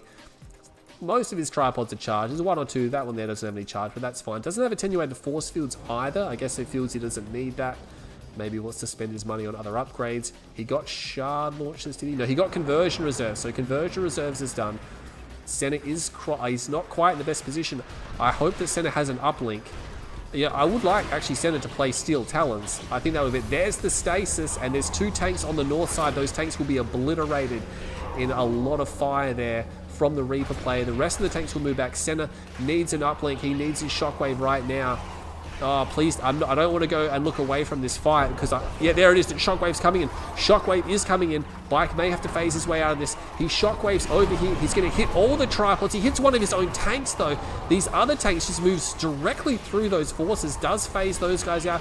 These mammoth tanks, one finally gets EMP'd, but is it going to be enough? There's zone troopers. Fully upgraded zone troopers. Oh my god, BikeRush was not expecting that. He's going to go forward with the crush, but you can't crush mammoth tanks. You can crush zone troopers, though. And I think it might actually be enough. There's a couple of shock troopers here with the disc launchers. But he wasn't expecting the zone troopers. Senna needs to move the zone troopers, right? He needs to stop them from getting crushed. He can use the jump jets to get out of there. But oh my god, he's just getting crushed by those tripods. Those tripods will have to leave because almost certainly, yeah, look at that. He's trying to use the jump jet, but he's accidentally called in the transports. He's pushed the wrong hotkey, and Bike is here. He's going to reclaim at least 1 husk. That tank will be destroyed by the shock troopers, and Bike is heavily on the offensive right now. He doesn't have artillery, but again, at the same time, Senna's force was destroyed entirely. I like the zone troopers. The problem was there's just no anti-infantry here. There's 1 hammerhead. He's just going to focus that down, and it's like the tripods really can't do anything against these fully upgraded zone troopers. He could really just go rifle zone trooper. He's got rifles there. This is actually working out okay. I mean, he's holding. Bike's actually leaving. No, Bike's going to move forward. Doesn't have attenuated force fields. Oh, he really needs it. He's not going for it. I mean, maybe he forgot about it. There's more tanks coming too. Oh, he might have bitten off more than he can chew, although Senna has cleaned up his entire field. BikeRush still has about 1/3 of a field left, so he's actually going, you know what, maybe I will just back up. There's 2 husks there as well. It's just too much for Bike. He's going to have to back it up. He's going to have to back it up.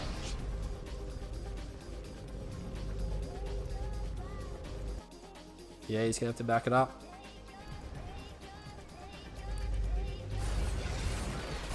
He's going to push this attack now, but there's a lot of blue shard walkers. I would like to see attenuated force fields from BikeRush. I guess maybe he's forgotten about it. Maybe he hasn't got the time for it. But yeah, he's going to push these forces back nonetheless. It is going to be sufficient to kill all the zone troopers. And this is the thing, man. Against other skin factions, the zone troopers might have been sufficient, but against shard walkers of Reaper 17, especially blue shard, it's a little bit too much. That engineer is suicidal just running out there. There's still 4 tanks left. He just needs to try to get rid of the shock troopers somehow, and he might be okay. He might be able to hold this. But again, there's still zone troopers here. The zone troopers are starting to target down the last. There's actually a lot of mammoth tanks here. Oh my god, he's got 6-7 mammoth tanks here at the moment. But the shock troopers, without any anti-infantry, yeah, he decides to pull back now. Shard walkers, they're just cleaning up the last of the zone trooper squads. That's really unfortunate, and they do get a lot of the rifleman squads as well. But what an unusual engagement on this part of the map here. People always fail to micro during moving all their troops. Yeah, that's the thing. People give move orders and they don't keep focusing things down. BikeRush will have to back up. Looks like momentarily he needs to recharge his tripods. He's going to move his drone ship again. Is he going for yeah, he's going for it. He's realized now, it's like, oh, maybe I should get this attenuated force field upgrade. He's even got growth stimulators, and I bet you anything on not that field, but the other 2 fields. Not only will they speed up the Tiberium growth, but they occasionally pop out 15 extra credits every couple of seconds. and he's going to call in the Ichor Seed. He's going to call it to charge his tripods up, and then he's just going to harvest it. Senna's had enough of capturing spikes. He's just going to destroy that spike. Both sides now have just a single spike remaining. Yeah, but this is the thing, right? Senna's sold up so much stuff. I mean, he's got a decent base. He's got no Air Force. That's the problem as well. I think he needs it. It's just hard to use an Air Force against so much Shard Walkers. There is a Hammerhead there. There you go. Attenuated Force Fields is done, and that's going to make these Shard Walkers nightmare mode. Fully upgraded Shard Walkers are a real pain to deal with. Yeah. At Dozer Center, something, blah, blah, blah, blah, blah. Yeah, that's the thing, like, there's a bit of smack talk on both sides. It's nothing too serious. I'm actually a bit concerned for BikeRush. Yes, he has the Shoktrepet. Yes, they're going to be good versus the Mammoth tanks, but does Senna have he's got a few too many units here. He's going to pull his army over here, and he's actually using, he's actually going for, not going for comp. I was going to say, like, he can literally just spam rifleman squads, and there's not that many gun walkers here, sorry, Shard Walkers here. He could just thin out the shock troops. There's sniper teams. Oh my god. Be careful though. Those sniper teams are right far forward. He's going to try to save the MCV. He thinks he can save it. Sniper teams start shooting as soon as the retreat is on. I'm not sure about this for BikeRush. Is he going to get that Hammerhead? No, not quite. The Hammerhead will live. He's going to have to back it up. Again, there's a sniper team here. He's just going to start taking shots out. He's actually going to get killed by the gun walkers, unfortunately. The Shard Walkers are there. Bike doesn't seem to have a sufficient force, though, does he? I'm not sure if he's going to be able to engage this many Mammoth tanks. You know, because unless he gets a ton more tripods, he's going to need a lot more shock troopers or disintegrators, but he's just having trouble. Senna is gradually thinning them out. Yeah, look at that. He's going to chase him down. Does he have an uplink? No, he doesn't have an uplink. He's got some idle harvesters, but that's probably just because he's got too many harvesters and there's not enough Tiberium left. Oh, look at that. He must have destroyed the other spike at some stage as well. Bike trying a long-range mine, but he's forgotten about that harvester there, yeah. The thing is, in a situation like this, in a split map spot, the screen player is ultimately going to get more money. He actually got a hexapod out. Oh my god. There you go. I think he's going to use the hexapod to try to break through, because we can almost invariably see it being phased, right? And we got to check out the cooldowns on... Oh, I can't see Bike's perspective. Obviously, the game is bugged out sometimes, so I can't actually see Bike's perspective. That's something I've noticed in the most recent patches that happens sometimes, so maybe Master can have a look into it. I'm sure he'll blame it on something else, but it's still worth a look. There's the stasis, so he's got the stasis, and these Mammoth tanks, bad positioning. They're in a big long line, and he just cuts it in half. But these Mammoth tanks are actually evacing out of the situation. They're evacing out. These Mammoth tanks are coming back. He's got compo armor. No, he doesn't have compo armor. He's got the GDI airborne. But that's the thing. These tanks have now been left behind. And Senna's just going to... Sorry, not Senna. BikeRush is just going to be able to destroy them. He crushes one instantly. EMP's another. That's 4 dead tanks. And that's the thing. It's the force multiplier, ladies and gentlemen. The fact that there's just no DPS there for Senna. And there's a world of DPS for Bike. Because if Senna had his full army there, probably would have won, but the fact is that it got cut up and he had to abandon it. Like, he left it there. Like, where's the uplink? Yeah, it's here now. Yeah, that's too late, buddy. I would never sell that off unless you're about to lose the game and you really badly need to sell it off. Like, it's such a good structure that you need in the late game, especially versus Grin. Bike just takes the EMP spike. I mean, I think for a while there, BikeRush was a little bit like, oh, actually, I'm in a bit of a dangerous situation. He's got a lot of tanks, right? Like, just cutting out for like 4 or 5 mammoths there for no loss. All of a sudden, it's like, hey, not looking too bad now. Yeah, look at this. He could even sell some of his infrastructure off. He doesn't even need to wait for the EMP spike, to be honest. I guess he's really making sure he's not going to lose the game, because if he does just rush in, there is a chance that he might just lose the game. Yeah, he's waiting for Corruptors to reheal the hexapod as well. Senna, again, he's got just 5 mammoths. Sells his MCV. He's basically, yeah, he knows at this point there's no Tib on his side. He knows the Reaper player will invariably probably get... Yeah, look, BikeRush pulled his harvesters because the reason why some people do this is, one, he wants to charge his tripods up, and if the harvesters take the Tiberium before the tripods get there, the tripods don't charge. They cancel and it resets. Also, if you have too many harvesters in the late game, sometimes they just all sort of sit there anyway. So as soon as they're done, yeah, straight away he's going to send them back to harvest. So random harvest. See, all the Tib has been cleaned up. Bike still holds 1 spike. Just taking every piece of Tib. Surely Senna notices that. Oh my god, because that would be pretty close to cooling down now. And if his tanks get hit with an EMP, like, it will not be a battle, it will be a slaughter. Like, even without the EMP, I think BikeRush's force is simply too large. Yeah, he's selling off some of his structures. I mean, he's got a decent amount of infantry, but sniper teams, though, oh my god, he's going to walk into this. Oh, and that's gonna hurt the infantry a lot, right? That just killed a lot of infantry, and it's not a good start. And here comes the Shockwave artillery right in the middle of the tripods. I would have used it on the left flank. And look, the amount of tanks, look, it's just going to be a slaughter. He's just going to move forward here. He's not going to be able to get this. The Shockwave is not effective. It only takes 1 or 2 tripods at the back, and they will simply just repower. And just remember, get my names mixed up. Bike can simply just call in. Look at that. Swarms the infantry on the left flank. He's got the EMP blast that he can just take out the enemy tanks. But he doesn't need it yet. Senna knows the writing's on the wall. Senna, unfortunately, he needed to be a bit... There was a window where Senna could have made it work, but unfortunately he just didn't make it work, and the stasis recharged, and yeah, it didn't quite go his way.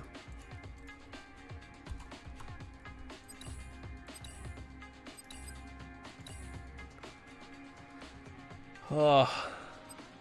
But yeah, Bike does it. He takes game number 2. So Reaper still with a 100% win rate.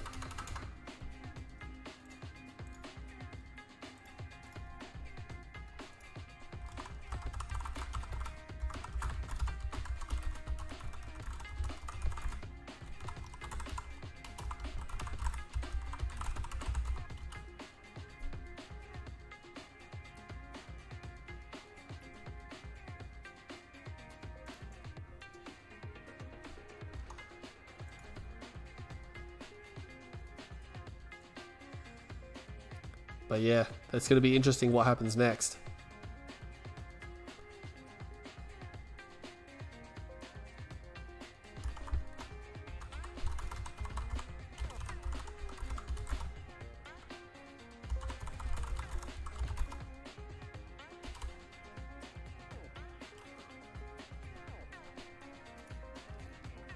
Let's have a look here, Odyssey.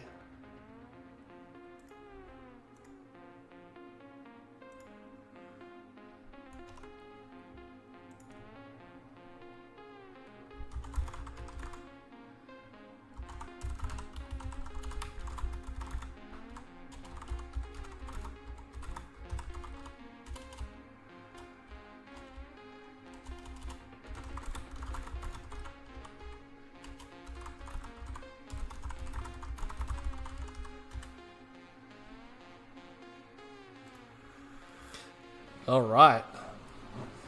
So BikeRush carries Reaper with a 100% win rate. Looks like Senna is going to switch Black Hand. Yeah, I guess I wouldn't mind seeing Steel Talons really against Reaper. I think that would be a crazy mad matchup at the end, because you've got the adaptive armor, you've got the railgun accelerator, you know, you've got your Shockwave.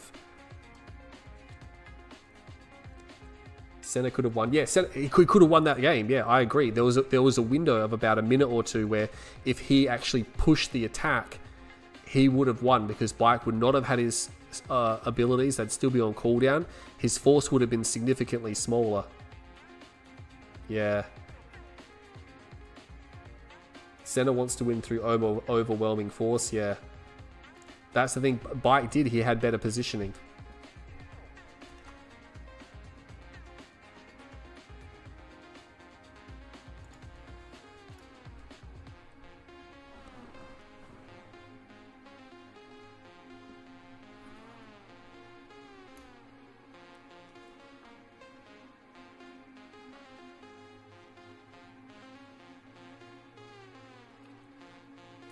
I did like Senna's defense, though. He did a pretty good job, but again, the stasises, they did hurt him. He just when he got stasis, it was at a really bad time, because he was moving his army, and he was in like a long line, and it's like Bike saw that, and even though Bike wasn't in the best spot, he knew that if he stasised and went in, then he'd just win that fight anyway.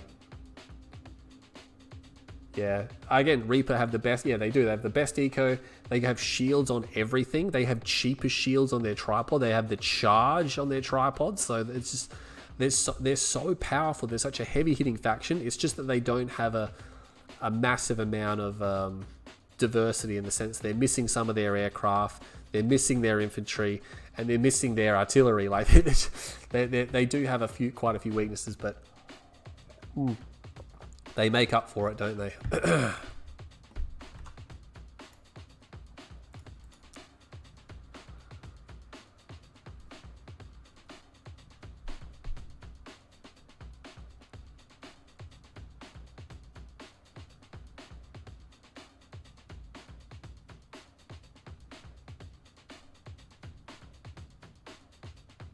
Yeah, that's the thing. I'm surprised, right?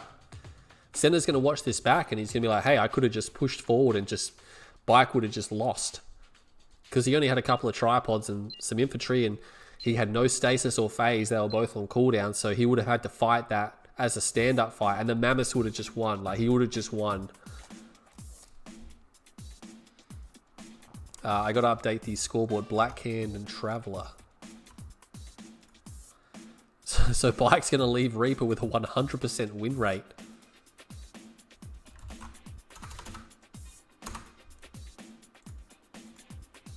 But yeah, starting on the north side, playing as the red Traveler 59. He's switched to Traveler, gone from Reaper to Traveler, complete polar opposites, those factions.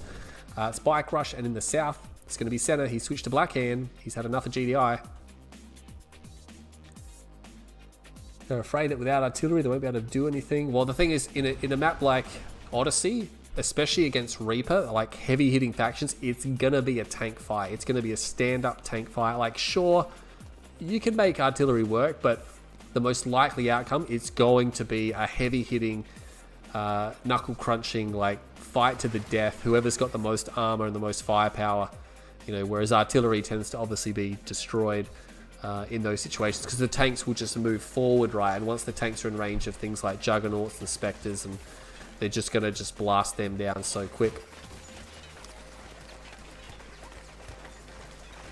BikeRush going to take that structure so he doesn't lose his buzzer. He's going to come down here. He's going to find that the spike is already captured because it's way too far away from him to do that.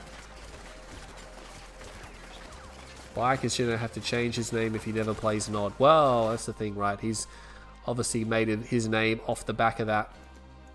What's he got going here? Just going for an eco open again. Senna not doing any type of flame rush. He will be fully scouted if he was. And BikeRush is like, hey, you got 2 harvesters and you're building another one. Like, are you building a ref? It's like, yep, cool. I'm not getting rushed. That's all he needs to see, right? And this is the thing with all Nod factions. All you need to see is the war factory. And that's it. You can turn around and go home. As long as you can see what comes out of the war factory next. That's fine. Depending on the timing though, but that's what you want to see.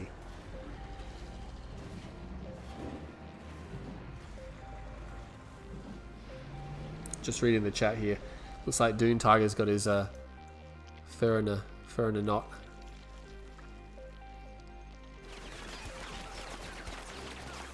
Reaper only bird versus Traveler. I think Reaper versus Traveler is one of the matchups in the game. It's probably the only one I can think of, or that I think is a little bit too unbalanced, just because it's like if you build Reaper tripods, it's just going to be Cultist City, right? You're just going to Cultist take them, and it's going to be really hard because the only thing you have to kill the Cultists, you don't have any dev ships. You only have Shard Walkers and Mechapedes, and of course, if you build Mechapedes, they're going to want to take the Mechapedes instead, right? And if you build Shard Walkers, yeah, right, maybe it's harder to capture the Shard Walkers, but you have to absolutely make sure that your tripods are defended. One little mistake and they take 1 or 2 of your tripods, and then it's just bad news bears. And then against Traveler, you're coming up against mass inf, and air. Like, what are your tripods actually going to be doing? When I play Reaper versus Trav, I tend to go hardcore, shards, storms. Shard Storms, dev tanks, like, because they're really good. Dev tanks are much easier to defend, right? And they can reverse move, and they're cheaper, and you don't need tier 3. They're just better for that situation, I think. They're less likely to build cultists against that as well, because the dev tanks, again, they're harder to capture. They can reverse move. Shard Walkers can cover them a lot easier. They're a lot cheaper. They have that heavy hitting punch, but you don't need tripod level punch. Anyway, let's focus on this game here. Bike's just going to scout it out, have a look and see what's going on. Senna cleans it up. Bike already ecoing pretty hard. But yeah, Bike is Traveler, of course, this time. He's going for his legs upgrade. Something you definitely want to get. And he might even be going for disc launchers as well. A lot of people are building Shoktroopers these days. Yeah, I think sometimes people overcommit shocks when they're sort of just good as a supporting thing, or they're good as harassment for Trav because they're so fast, but for the other Scrin factions, they're more of just like a mix in with your tripod, dev tank, seeker, shard type mix. Senna gets a scout off, sees what's going on. What's going on? They want me to ban someone? Block. We put a... Yeah, apparently ZKG is just doing something in the chat. I don't know. I'll have a look at it between games. We'll see what's going on. But nonetheless, Senna is going to lose out a small group of units over here. There's incinerator squad's killed quite a bit. That Raider buggy is still there. He will dispatch it. Flame tank's coming out. He's actually going to dispatch it with a cultist squad, because why not? That's cost effective, right? Senna's going to clean that up. It's going to get the Seeker tank as well. Yeah, I think Senna... Already, he just looks like he's out of his depth in this series. Like, Bike is just doing what he wants, right? And that's the thing, like, yeah, Senna's a powerful macro player. He gets a flame tank. Yeah, he's just messing with him. Like, the thing about Senna is that before he gets to that full screen army, BikeRush is just gonna... Oh my god, did he teleport back the cultist squad? That is crazy. And look, are you serious? He's gonna burn down the war factory? Senna is just not able to respond to this. Oh, he does get it. He does get that flame tank. Oh, he just took the MCV. Wow, this is just brutal now. Senna is just... Yeah, he's got supercharged particle, but he doesn't have enough shredder turrets here now. And Bike's almost certainly going to put something down. He's beaconing something. Oh, he just got the war factory. That's why he's typing GG. And that Senna has no product. He's got one portal. That's why he's typing the GG, because he just took out the war factory. And now Senna, he's got one hand of nod. You're just going to build infantry to the end of time, I guess. There's a flame tank here. Yeah, it's taken out a refinery, but doesn't matter. He's just going to capture that one. There's another one over here. He's going to get the tech center. Not unless he can get the EMP off. The Prodigy is here, but it's Scar's not going to be quick enough. Yeah, it doesn't matter. Senna's left the game, yeah.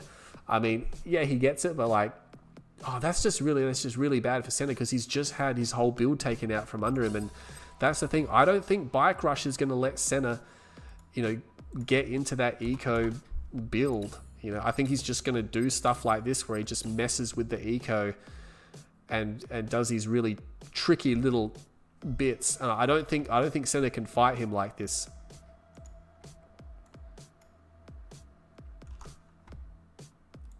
All right, what's everyone in the chat crying about?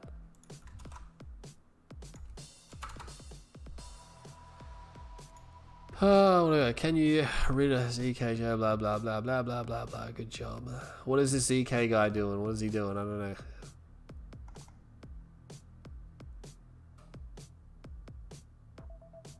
I don't know what's going on with this. Okay, yeah, he's been a bit iffy, isn't he? Let me just have a look here.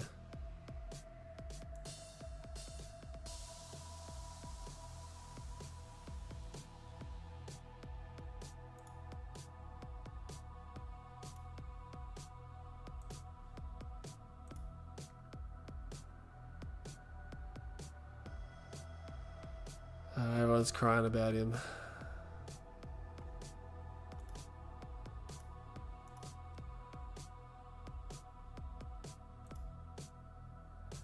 All right, we'll put him in timeout. There you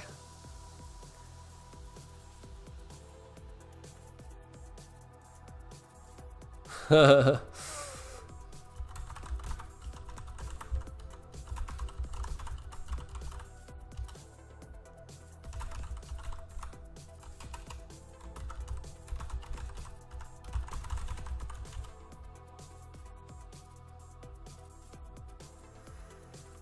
Yeah, Senna's not happy. That's the thing. I just don't think you can leave Bike alone for that long, right? And Senna's game style is to do the hardcore mid-late game massive army pushes with his macro. But the thing is, Bike knows it, and Bike just attacks him before that happens. You know, he disrupts the build. I think Senna needs to play a bit more aggressively, and then slow and get to that late game a bit slower, but still have BikeRush in a position. Because if you look at how Marsleaf does it, right, Marsleaf beats Bike Rush, because he just hits him hard, he hits him fast, and he hits him often. And it just, over time, Marsleaf just gets into a better position, and then eventually Marsleaf's able to just cut the head off Bike Rush in the later game. So Marsleaf he doesn't really win early on, but he'll win in the late game.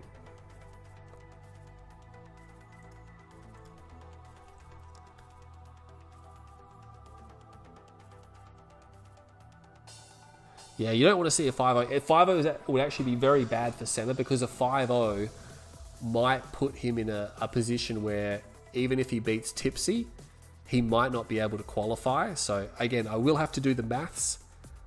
I'm not sure if I want to do the maths after the stream, because it'll be like 1 a.m. or 1:30 a.m. by then. Maybe. If it is a 5-0, it's probably going to be over in the next 30 minutes, right?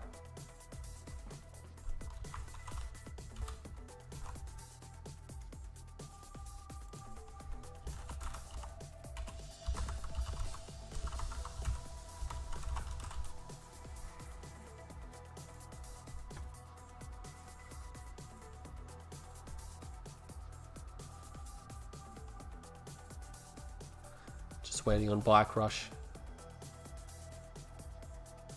He always counter picks, but then he picks Reaper and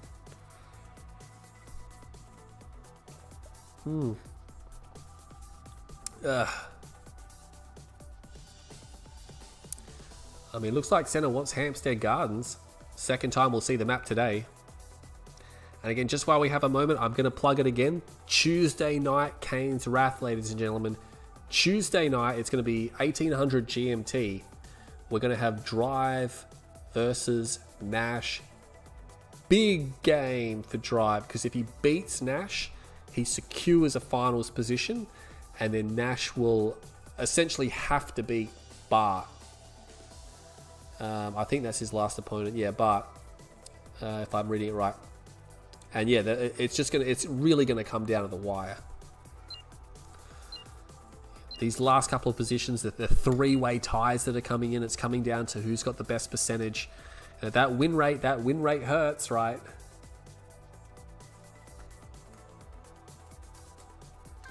We're still going to see Blackhand versus Traveller. Have I still got that on the board? Yes, I do. So Senna's pick, but it is Bike Rush starting in the north side of Hampstead Gardens. As Traveller 59, Senna will be starting the south side. Sticking with Blackhand. I told Senna this as well. If you're just going to leave Bike Rush alone for too long, he's just going to do whatever he wants, right? You need to put the pressure on to beat the Bike Rush game style, because everyone's got a game style, and Bike Rush's game style is that if you leave him alone, he'll probably just win. Like, you can't just sit back forever, right? Because Bike Rush, he's too smart. He knows what's happening. He's like, oh, you're going to camp? Okay, I'll just take the whole map. Or I'll just do this to disrupt you, or whatnot. Senna going for the spikes. Now that Engineer a little bit slower. I guess he's a lot closer over there. Nah, sort of, I guess, kind of. Yeah, maybe. No fast leg to Synths on the way, but he did keep the portal now. He's probably keeping the portal just until he's sure he's not getting rushed. Because I think Bike Rush, if he gets Flame Rush, he's probably one of those players who's going to go Nerve Center Stasis and get a Cultist squad out. Because if you get a fast Cultist squad out, you can take the Flame Tank, and it's really bad. The Nod player then has to end up destroying their own Flame Tank.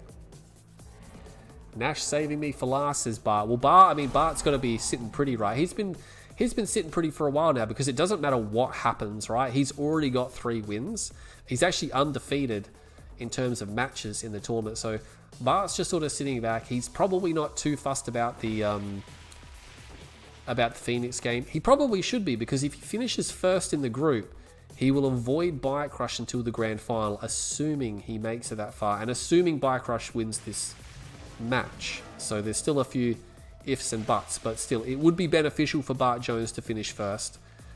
Drive potentially can still finish first, but he's going to need Bart to lose, and probably by, I guess, not a lot. I haven't checked the percentage, but you know, we'll see how it goes. There is a Flame Tank. Oh my god, I wasn't paying attention.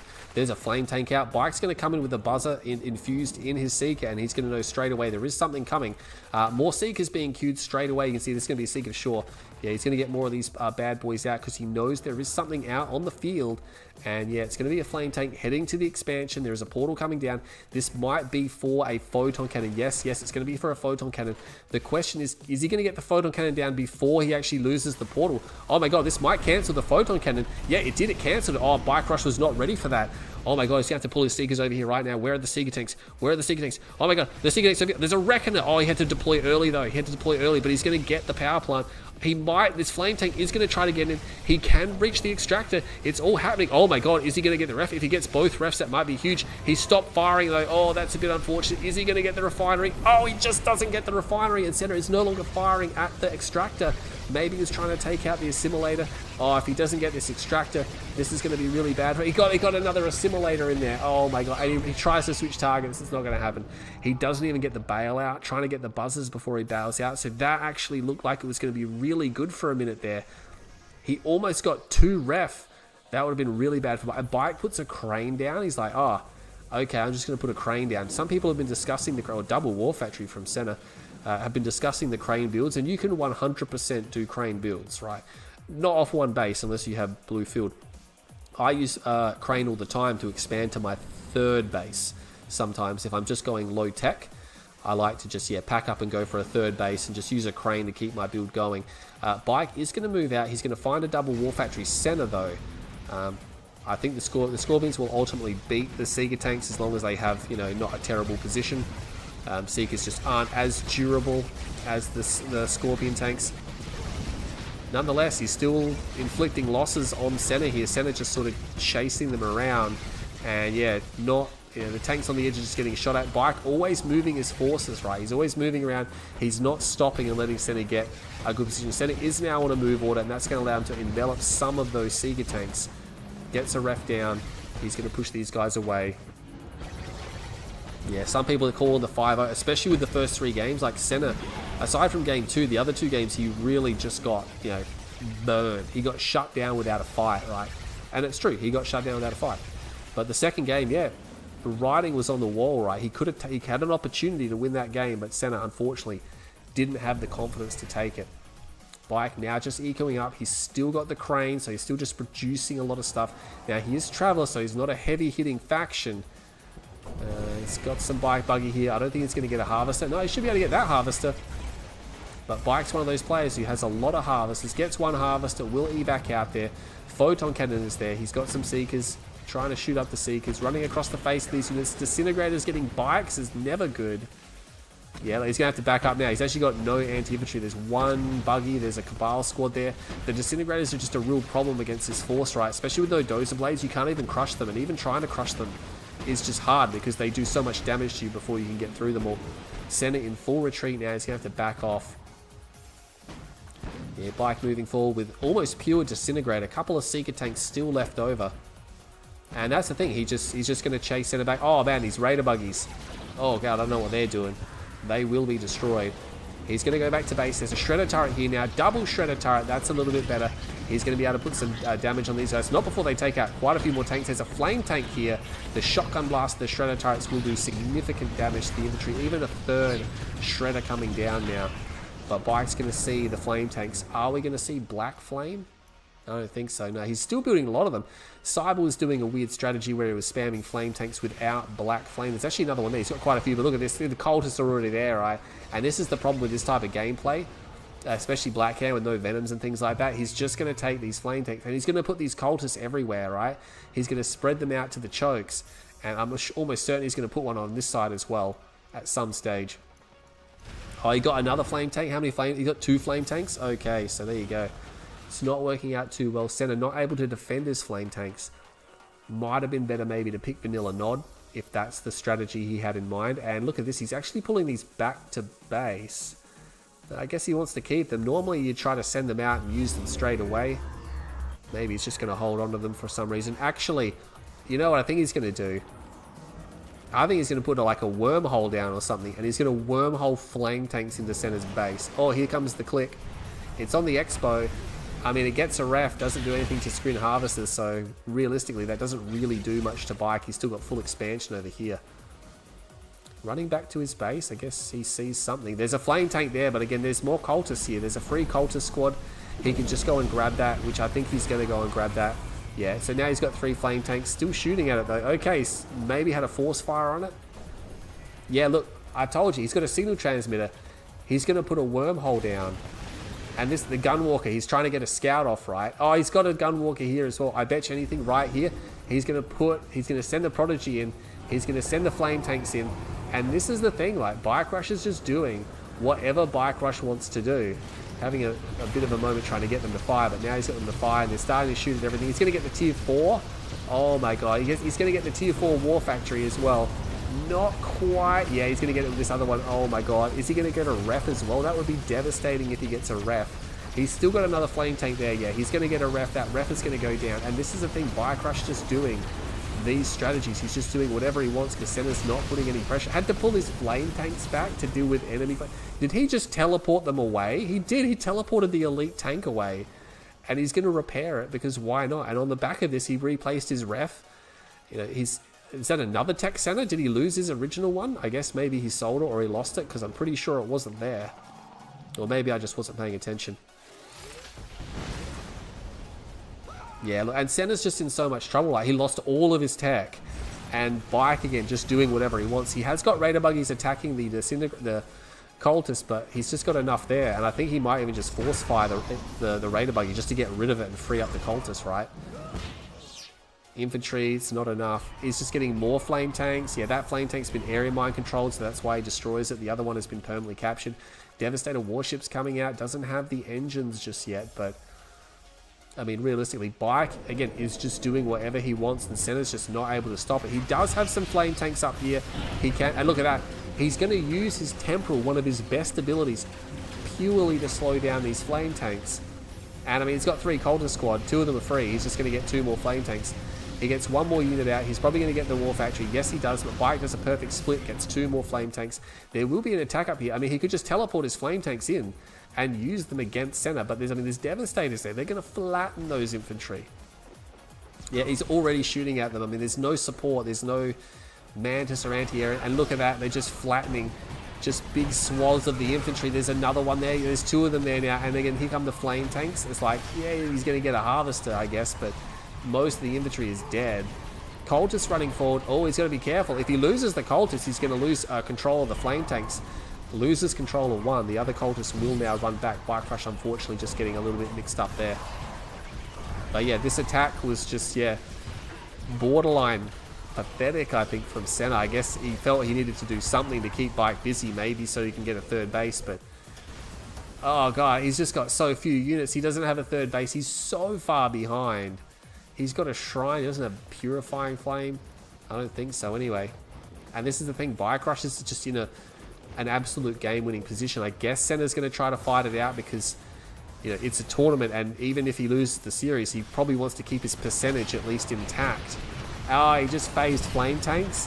This is just Bike Rush things, right? It's like, hey, and the thing is, he's just making it work, and it's so effective, and he's just dominating this game now.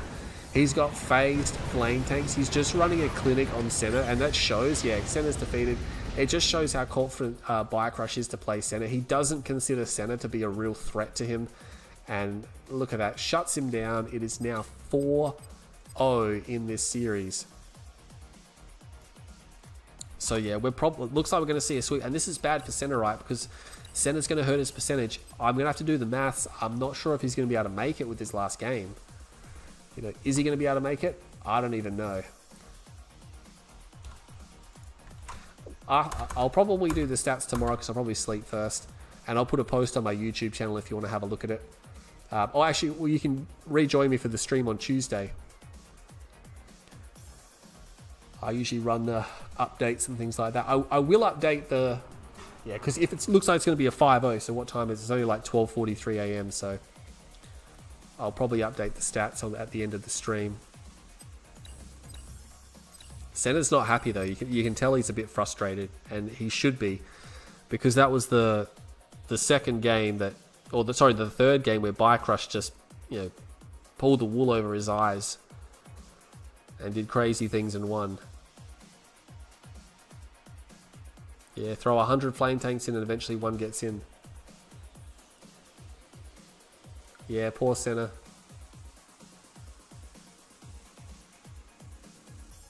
Flame Tanks man versus Trav. Yeah, Bike just, yeah, borderline trolling now with those strategies. I mean, he's winning. You know, he's winning by a lot. So they're valid strategies. Senna's just not able to deal with it.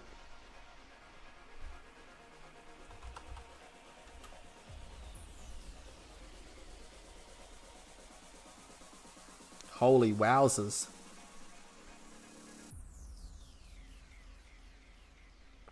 Yeah, my flame tanks keep getting captured. What should I do? Build more flame tanks. That's the thing. Like, if you're going to do mass flame tank against Trav, like, surely you would have gone Nod, so you get Venoms. Something to protect your flame tanks. Because, again, once the other guy, especially if it's Bike, he's just going to patrol the corridors with cultists. It's like playing GDI or Steel Talons with Black Hand and you're sending flame tanks around. You often see people sending the Mantis with them. It's like you go to kill the Mantis, you go to kill the flame tank, but there's two Mantis with it and you're like, oh crap, and then you lose all your hammerheads and the flame tank gets in. And it's one of those things where they just push into your base because it's like, well, you can't wait, right? The flame tank is there for speed purposes.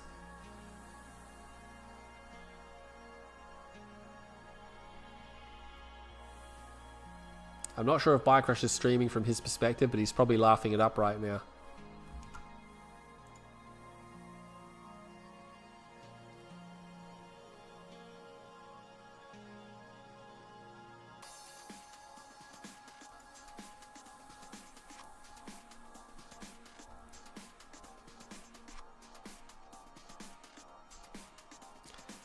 Where is BikeRush? He just has realized that he hasn't actually won the series yet. He might have been celebrating a bit early. But yeah, at the end of this game, BikeRush will have completed all 4 of his group games. So he'll be done and dusted, and so far it's looking like it's going to be a flat 4 match wins in a row, although very lucky against Futurama. Futurama had BikeRush at 4-1. If you haven't seen the Futurama BikeRush series, oh my god, where have you guys been? Go check it out. I think it's stream 6. Was it stream 6 or was it stream 7? No, I think it's stream 7. Yeah, I think it was the last stream. Yeah, I'm not entirely sure. It's on my channel. Everything is on my channel and it's in a playlist, so you'll be able to see all the games from there.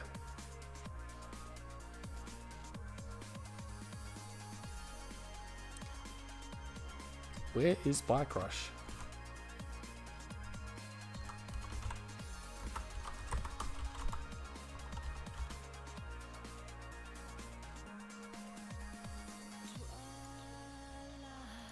I guess Bike may have stepped away from his computer. He probably needs tea or something because he's British. You know what they're like when they don't get their tea. Yep. Leaf is the anti-BikeRush. 150 people watching this series, really? I would have thought people would be watching the other series, the Drive Shoktrepet game, which turned out to be, you know, reasonably close, but Drive Russian just making it happen, and Shock, unfortunately. You know, are we going to see a Shoktrepet in the finals? I don't know. We're going to have to wait and see. His percentage isn't that crash hot. I think off the top of my head, he's going to be at -1. I'll have to double check that.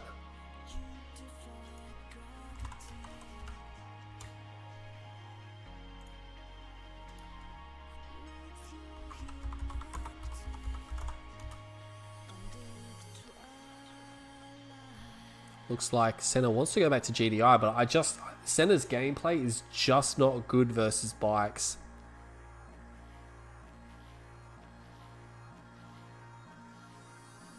No one has ever completely reverse swept. The biggest comeback was done by BikeRush, where he was 4-1 down and he came back.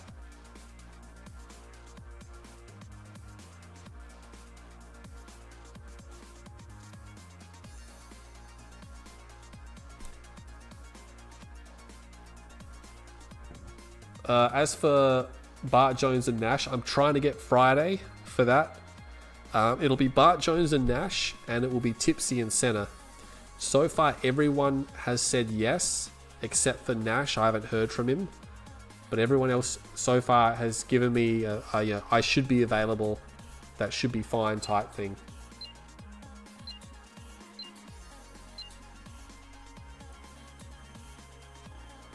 Is that the real technique in the chat? I don't think so. I haven't seen the real technique in years. Oh, I gotta update the scoreboard. He switched GDI. It's GDI versus Trap.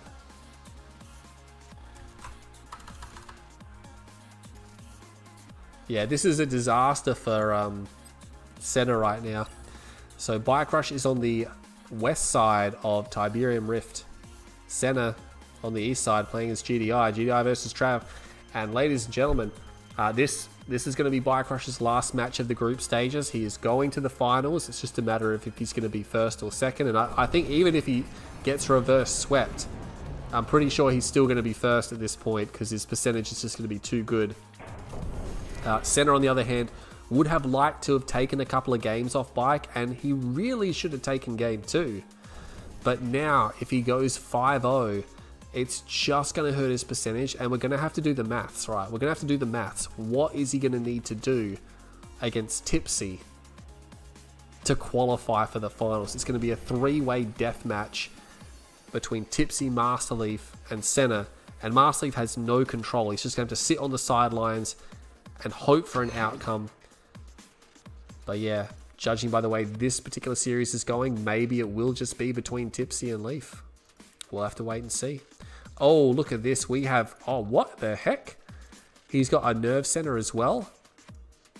Is this going to be a Ravager Rush? Surely not. I haven't seen a Ravager Rush in such a long time. It could be a Cultist Rush. I mean, technically, yeah, he's going for fast legs. He's stalling, I think. It's a Ravager Rush. Oh my god, he's actually going to do it. It's so expensive because you need a tier 2, right? To build the Ravagers. I mean, Senna doesn't know about it. And against GDI, it's actually pretty good, right? Because GDI need to build towers and Senna is not aware of it. Senna's just doing an eco build. He's building a 4th harvester. Bike is... Oh, look at that. He's going to... Did he scout it? That's the question. Oh, he doesn't see it. Oh, he sees... Dude, he can see the upgrade. But the question is, can he really see the upgrade? Or... Oh my god, I wasn't paying attention, sorry. He's going to get a harvester. Bike Rush is not going to get that harvester. Oh my god, that's devastating. And he's baited out an APC, which is actually really bad as well, because the APC obviously can help. But the thing is the APC going to leave? Oh, the APC is going to leave because it thinks that was the rush. He's going to come in. Oh my god, he just pops a harvester. He's got fast legs as well. This is really bad. He's just going to attack these harvesters. He attacks, it's damaged.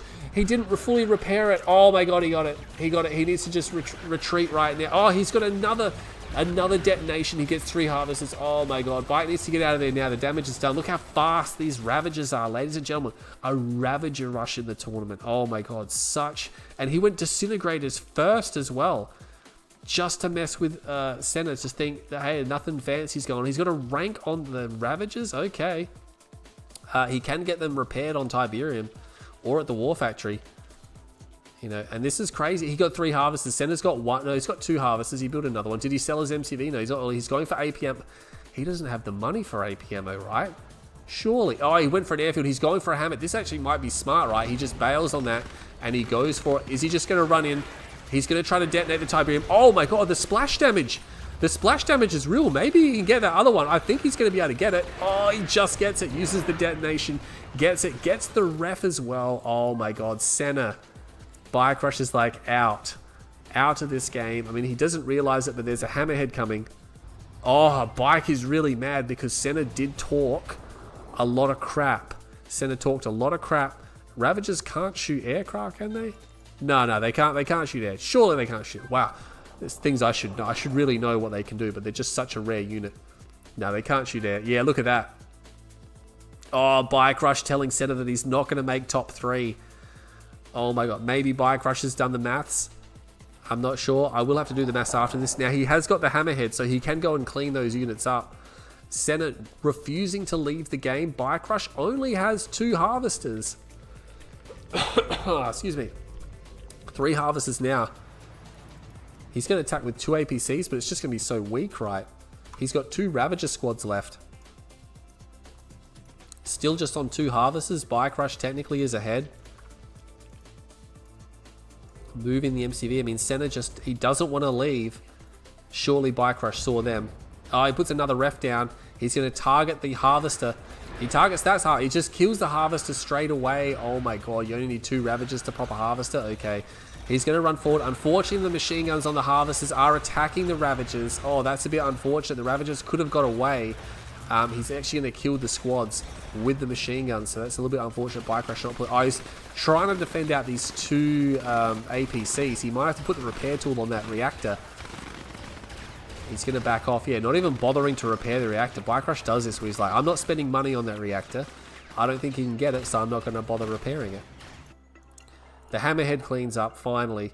He's got 3 harvesters. Oh, he's just going to be really annoying. That harvester is badly damaged. He's going to get behind the war factory, but the Hammerhead doesn't have AP ammo, right? He's got the repair tool on it just to make him force him to sit here to deal with that. That's got to be frustrating. He still has a tier 2 as well. He's up to 4 harvesters. Hasn't gone for blue tib yet. So technically, I mean, Senna's got 5 harvesters now. Yeah, he's got another ref there. Yeah, still, I don't like Senna's position. Bike was a little bit wasteful at the end with his Ravagers. He could have kept them alive, but I think he felt, oh, I've done enough. I can just throw them away now. It would have been difficult as well. Oh, the Hammerhead, unfortunately. I was going to say it would be difficult because of the Hammerhead, but he just lost it.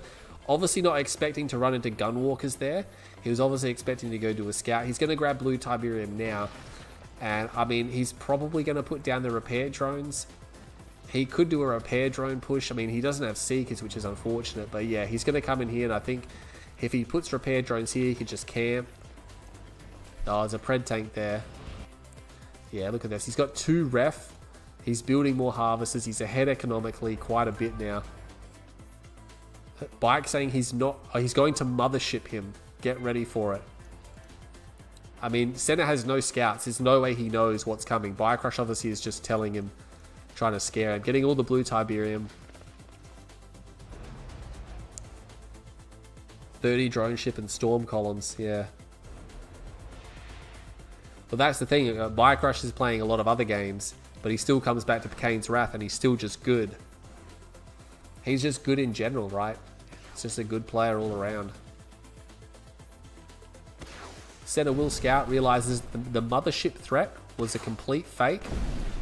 Forces the repair tool on the reactor now. It's like, alright, cool, I better repair that. Oh, excuse me. But yeah, Senna not prepared to give it up. That harvester is in danger of getting sniped though, that's for sure. Takes out a Gunwalker, nothing fancy happening over there. Trying to go back for more blue tib field, because there is still quite a bit of blue tib there. What does BikeRush got? Is he actually going? No, he's got a tier 1.5. I was going to say, he does have a tier 3. Okay, so tier 3 is down. I was expecting maybe Mechapeds. Yeah, look at that. He got the harvester with a lightning spike. You can see the dead harvester there for sure. That's just frustrating. He's going to get an APC as well. That Gunwalker is just like, doesn't even care about the gunfires. He's going to walk straight through. AP ammo is not even done right. He's so far behind on AP ammo because of the way the game opened. Like, a lot of APCs coming out, so obviously he's expecting the man spam or the scrin infantry spam, but we'll see what BikeRush is planning to do with this. He's got a Prodigy, he's got a signal transmitter, which means he's probably gonna wormhole. I think he's doing all the dirty tactics in the book because he really doesn't like the fact that Senna was trash talking him before. Where is it? Yeah, I mean, it's gonna be over here. I mean, you can see the hammerheads, but still, you can capture the MCV so fast that hammerheads being there or not doesn't matter. And that's something I don't actually like about the cap. He gets another harvester. Beacon's over there. So BikeRush is beaconing to make me look at it. Obviously, he's going to do something crazy. AP ammo is done. Has some units over there. I guess, yeah, there's the wormhole. And that's the gets it. Puts a storm column down. Oh my god. And he puts another signal transmitter. He is actually going to mothership Senna. This is actually going to happen. He's going to try and focus the mothership down, but realistically, can he stop it? There's not quite enough. Nah, it's going to fire. He's going to fire the mothership. It's going to come down. Oh my god, and it catches on all of these forces. Senna's going to lose everything. And that's going to be the end of the game. Did it travel? Oh my god, it traveled down here as well. What has Senna got left? He's got nothing. He's dead. BikeRush just doing, yeah. BikeRush is like, nah, you're not on my level. Get out of the game. And that's a devastating loss for Senna. That's really going to hurt his percentage. And I mean, I don't know if it's going to be enough in the tipsy game. I just don't know. BikeRush though, he's number one. He's number one. And Bart Jones is like, all right, I got to be number one to avoid the BikeRush. Futurama, of course, will ultimately end up on Bart Jones' side if Bart Jones finishes first. So it is looking, I'm predicting probably a Futurama BikeRush Grand Final, but again, we're not at finals just yet. There are still 3 matches left in the group stages. So join me on Tuesday night, 1800 GMT, for Drive versus Phoenix. Another big match, crucial match for those players. And then I'm trying to tee up on Friday, not confirmed, the final 2 group stage maps. And then that's it. We're into finals. We're eliminating players. We'll have eliminated 4 players. Actually, we've already eliminated Cyberstorm. He's the only one who's truly been eliminated so far. Technically, everyone else is still in it to win it. So, nonetheless, the mothership at the end as well. Like, what a send-off. Like, obviously, I don't know if you like to see it or what, but it's just one of those things, yeah. I can see it on the stream now. Everyone's watching the mothership come in, yeah. It's pretty crazy.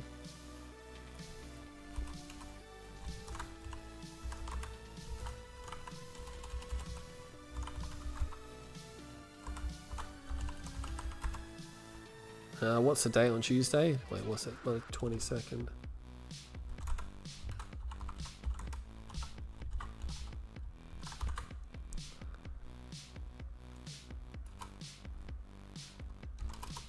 BikeRush.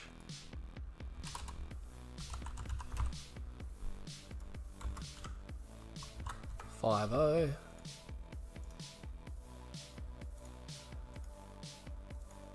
Alright, the next stream is on Tuesday, 22nd of April, which for me is actually tomorrow because it is now 1 AM on Monday. And it will be Drive versus Nash. And again, like I said, that's going to be a big game for those players. 170 people watching now. I guess BikeRush pulls in the numbers, but I mean, we just watched a clinic where he just defeated Senna very embarrassingly. He really punished him hard. But I know what you guys want. You want me to do the maths. Let's see if I can quickly do the maths here. Where's my thing here? Results. All right. Let's see if we can update them.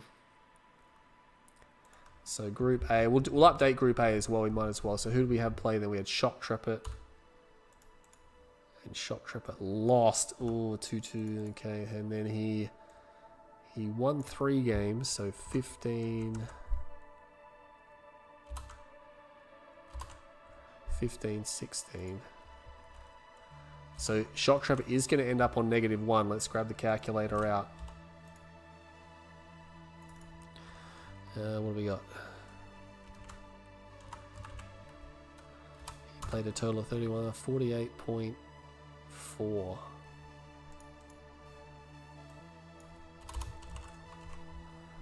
Again, these results, I'm sort of just rushing them in, so they will have to be checked. Drive. Let's update Drive. Drive, that was a big win actually. He really needed that. So it's going to be 12. 12-9. He'll be +3. What do we got? So 21. 57.1.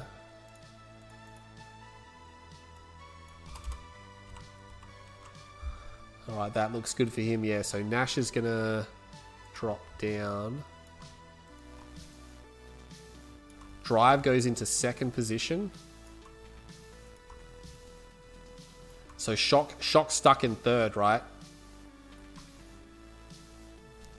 But Nash has 2 games on him. And now let's update BikeRush's games. That was a 5-0 from Bike, so he's going to be +15. Oh,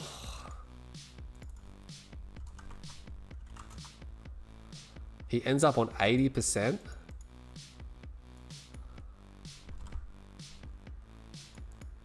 Yeah, 20 victories, 5 losses.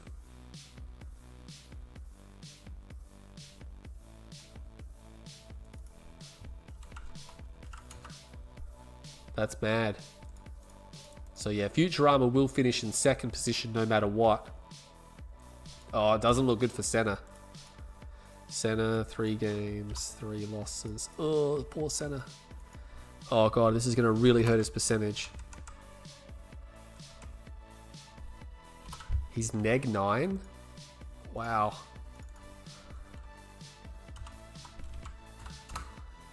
$28.6.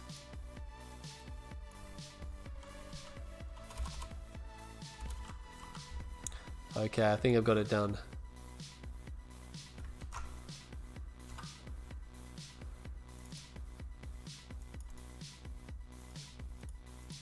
Right, group stream 8. Alright guys, I've got the stats here. Let me just bring them up for you now. Now this will have to be double checked, so don't... It should be accurate, but again, I will of course double check it. Where are the graphs? Okay, so here we go. So this is the updated table, and again, I will be double checking these results as well. So it's not, it should be correct, but again, I will confirm. So, oh, that's not right. Did I know? Oh, I didn't even change the picture. Well, that was dumb, wasn't it? There we go. That's better. Okay, so we can see that Shoktrepet, he's done his games, and he's now in 3rd position. So this is really dangerous. Now, Yes Drive has one more game. Yes Drive can drop below Shoktrepet if he gets thumped. If Nash 5-0s him, then he drops below Shoktrepet. Maybe a 4-0 depending on percentage. Nash is only on 2 games, so this is really dangerous for Shok, right? Because Nash has a pretty good percentage, 61.5, and he's at a +3. The reason why Nash is in 4th is because he only has 1 match win, and Shok has 2 match wins. So it goes match wins, then it goes win-loss and percentage. But Group B, BikeRush is out in front, 80% win rate there. Futurama will take 2nd spot. He cannot be knocked out of 2nd spot with 3 wins. Marsleaf still hangs on to 3rd, but all his games are done and dusted. There's only one more game in Group B, and that game, ladies and gentlemen, is Tipsy versus Senna. So here's the win criteria. If Tipsy wins versus Senna, boom, he takes 3rd spot, Leaf is out. So Marsleaf right now is looking at Tipsy, and it's like, hey Tipsy, you need to lose. He's actually going to have to cheer on Senna, and Senna doesn't look that crash hot, right? He hasn't done too well in this tournament. Marsleaf's right now, I can see him getting out the training schedule for Senna. It's like, you got to train with me, you got to come and train with me. But yeah, nonetheless. So what does the score have to be for Senna to win? So let's say Senna 5-0s Tipsy. He'll end up on neg 4, which is going to be sufficient. Okay. So he needs to get at least neg 3, so +3. So a 5-2 victory might do it for Senna. Let me calculate. 5-2 will put him even on the game differential. So if it's 11, he'll have 11 wins divided by 28. Oh no, he can't. He must win 5-1. If Senna wins 5-2, he'll be even on game difference, but his percentage will be 39.3. It'll be less than Marsleaf's 40%. Let me make sure I've done that right. So if he ends up on 11 wins and Tipsy takes 2 games off of him, so that'll be 17. Yeah, that'll be 28. So 11 divided by 28. Yeah. So this is the criteria, ladies and gentlemen. Senna, if this is here. So if Marsleaf wants to qualify, actually no, we'll start with Tipsy because it's going to be easy. If Tipsy wants to qualify, Tipsy must win. It doesn't matter the score. He can win 5-0 or 5-4 or whatever. Tipsy, his win criteria is to win. The score is irrelevant. For Senna to win, for Senna to go to the finals, he must defeat Tipsy 5-1 or 5-0. So he can afford to drop 1 game versus Tipsy. If he can 5-1 Tipsy, he'll end up on -5, right? And that will be sufficient to be above Masterleaf's -6. And he will then go straight into 3rd position. If Senna wins 5-2 or worse, that's Masterleaf's win criteria. So just to recap, Tipsy must win to go to finals, regardless of score. If Senna wants to go to finals, he must win 5-1 or better. And if Masterleaf wants to go to finals, he has to hope that Senna wins, but at 5-2 or worse. So this is going to be huge, that game. Tipsy and Senna is the place to be. But again, we still have those Group A games. Drive and Phoenix coming up Tuesday night, 22nd of April, 1800 GMT. I expect to see everybody here for that. It's going to be a huge game, and then we'll round out the group stages at the end of the week. This is the Canes Wrath Extended Series. It's getting down to the business end. Ladies and gentlemen, we're almost at finals. Finals are right around the corner, and this is where the big bucks come in. What an incredible tournament so far, and we are going to continue to roll on Tuesday. I hope you can all join me. Stay with it. My name is Green Zero. Thank you for watching the stream. I'll see you all on Tuesday.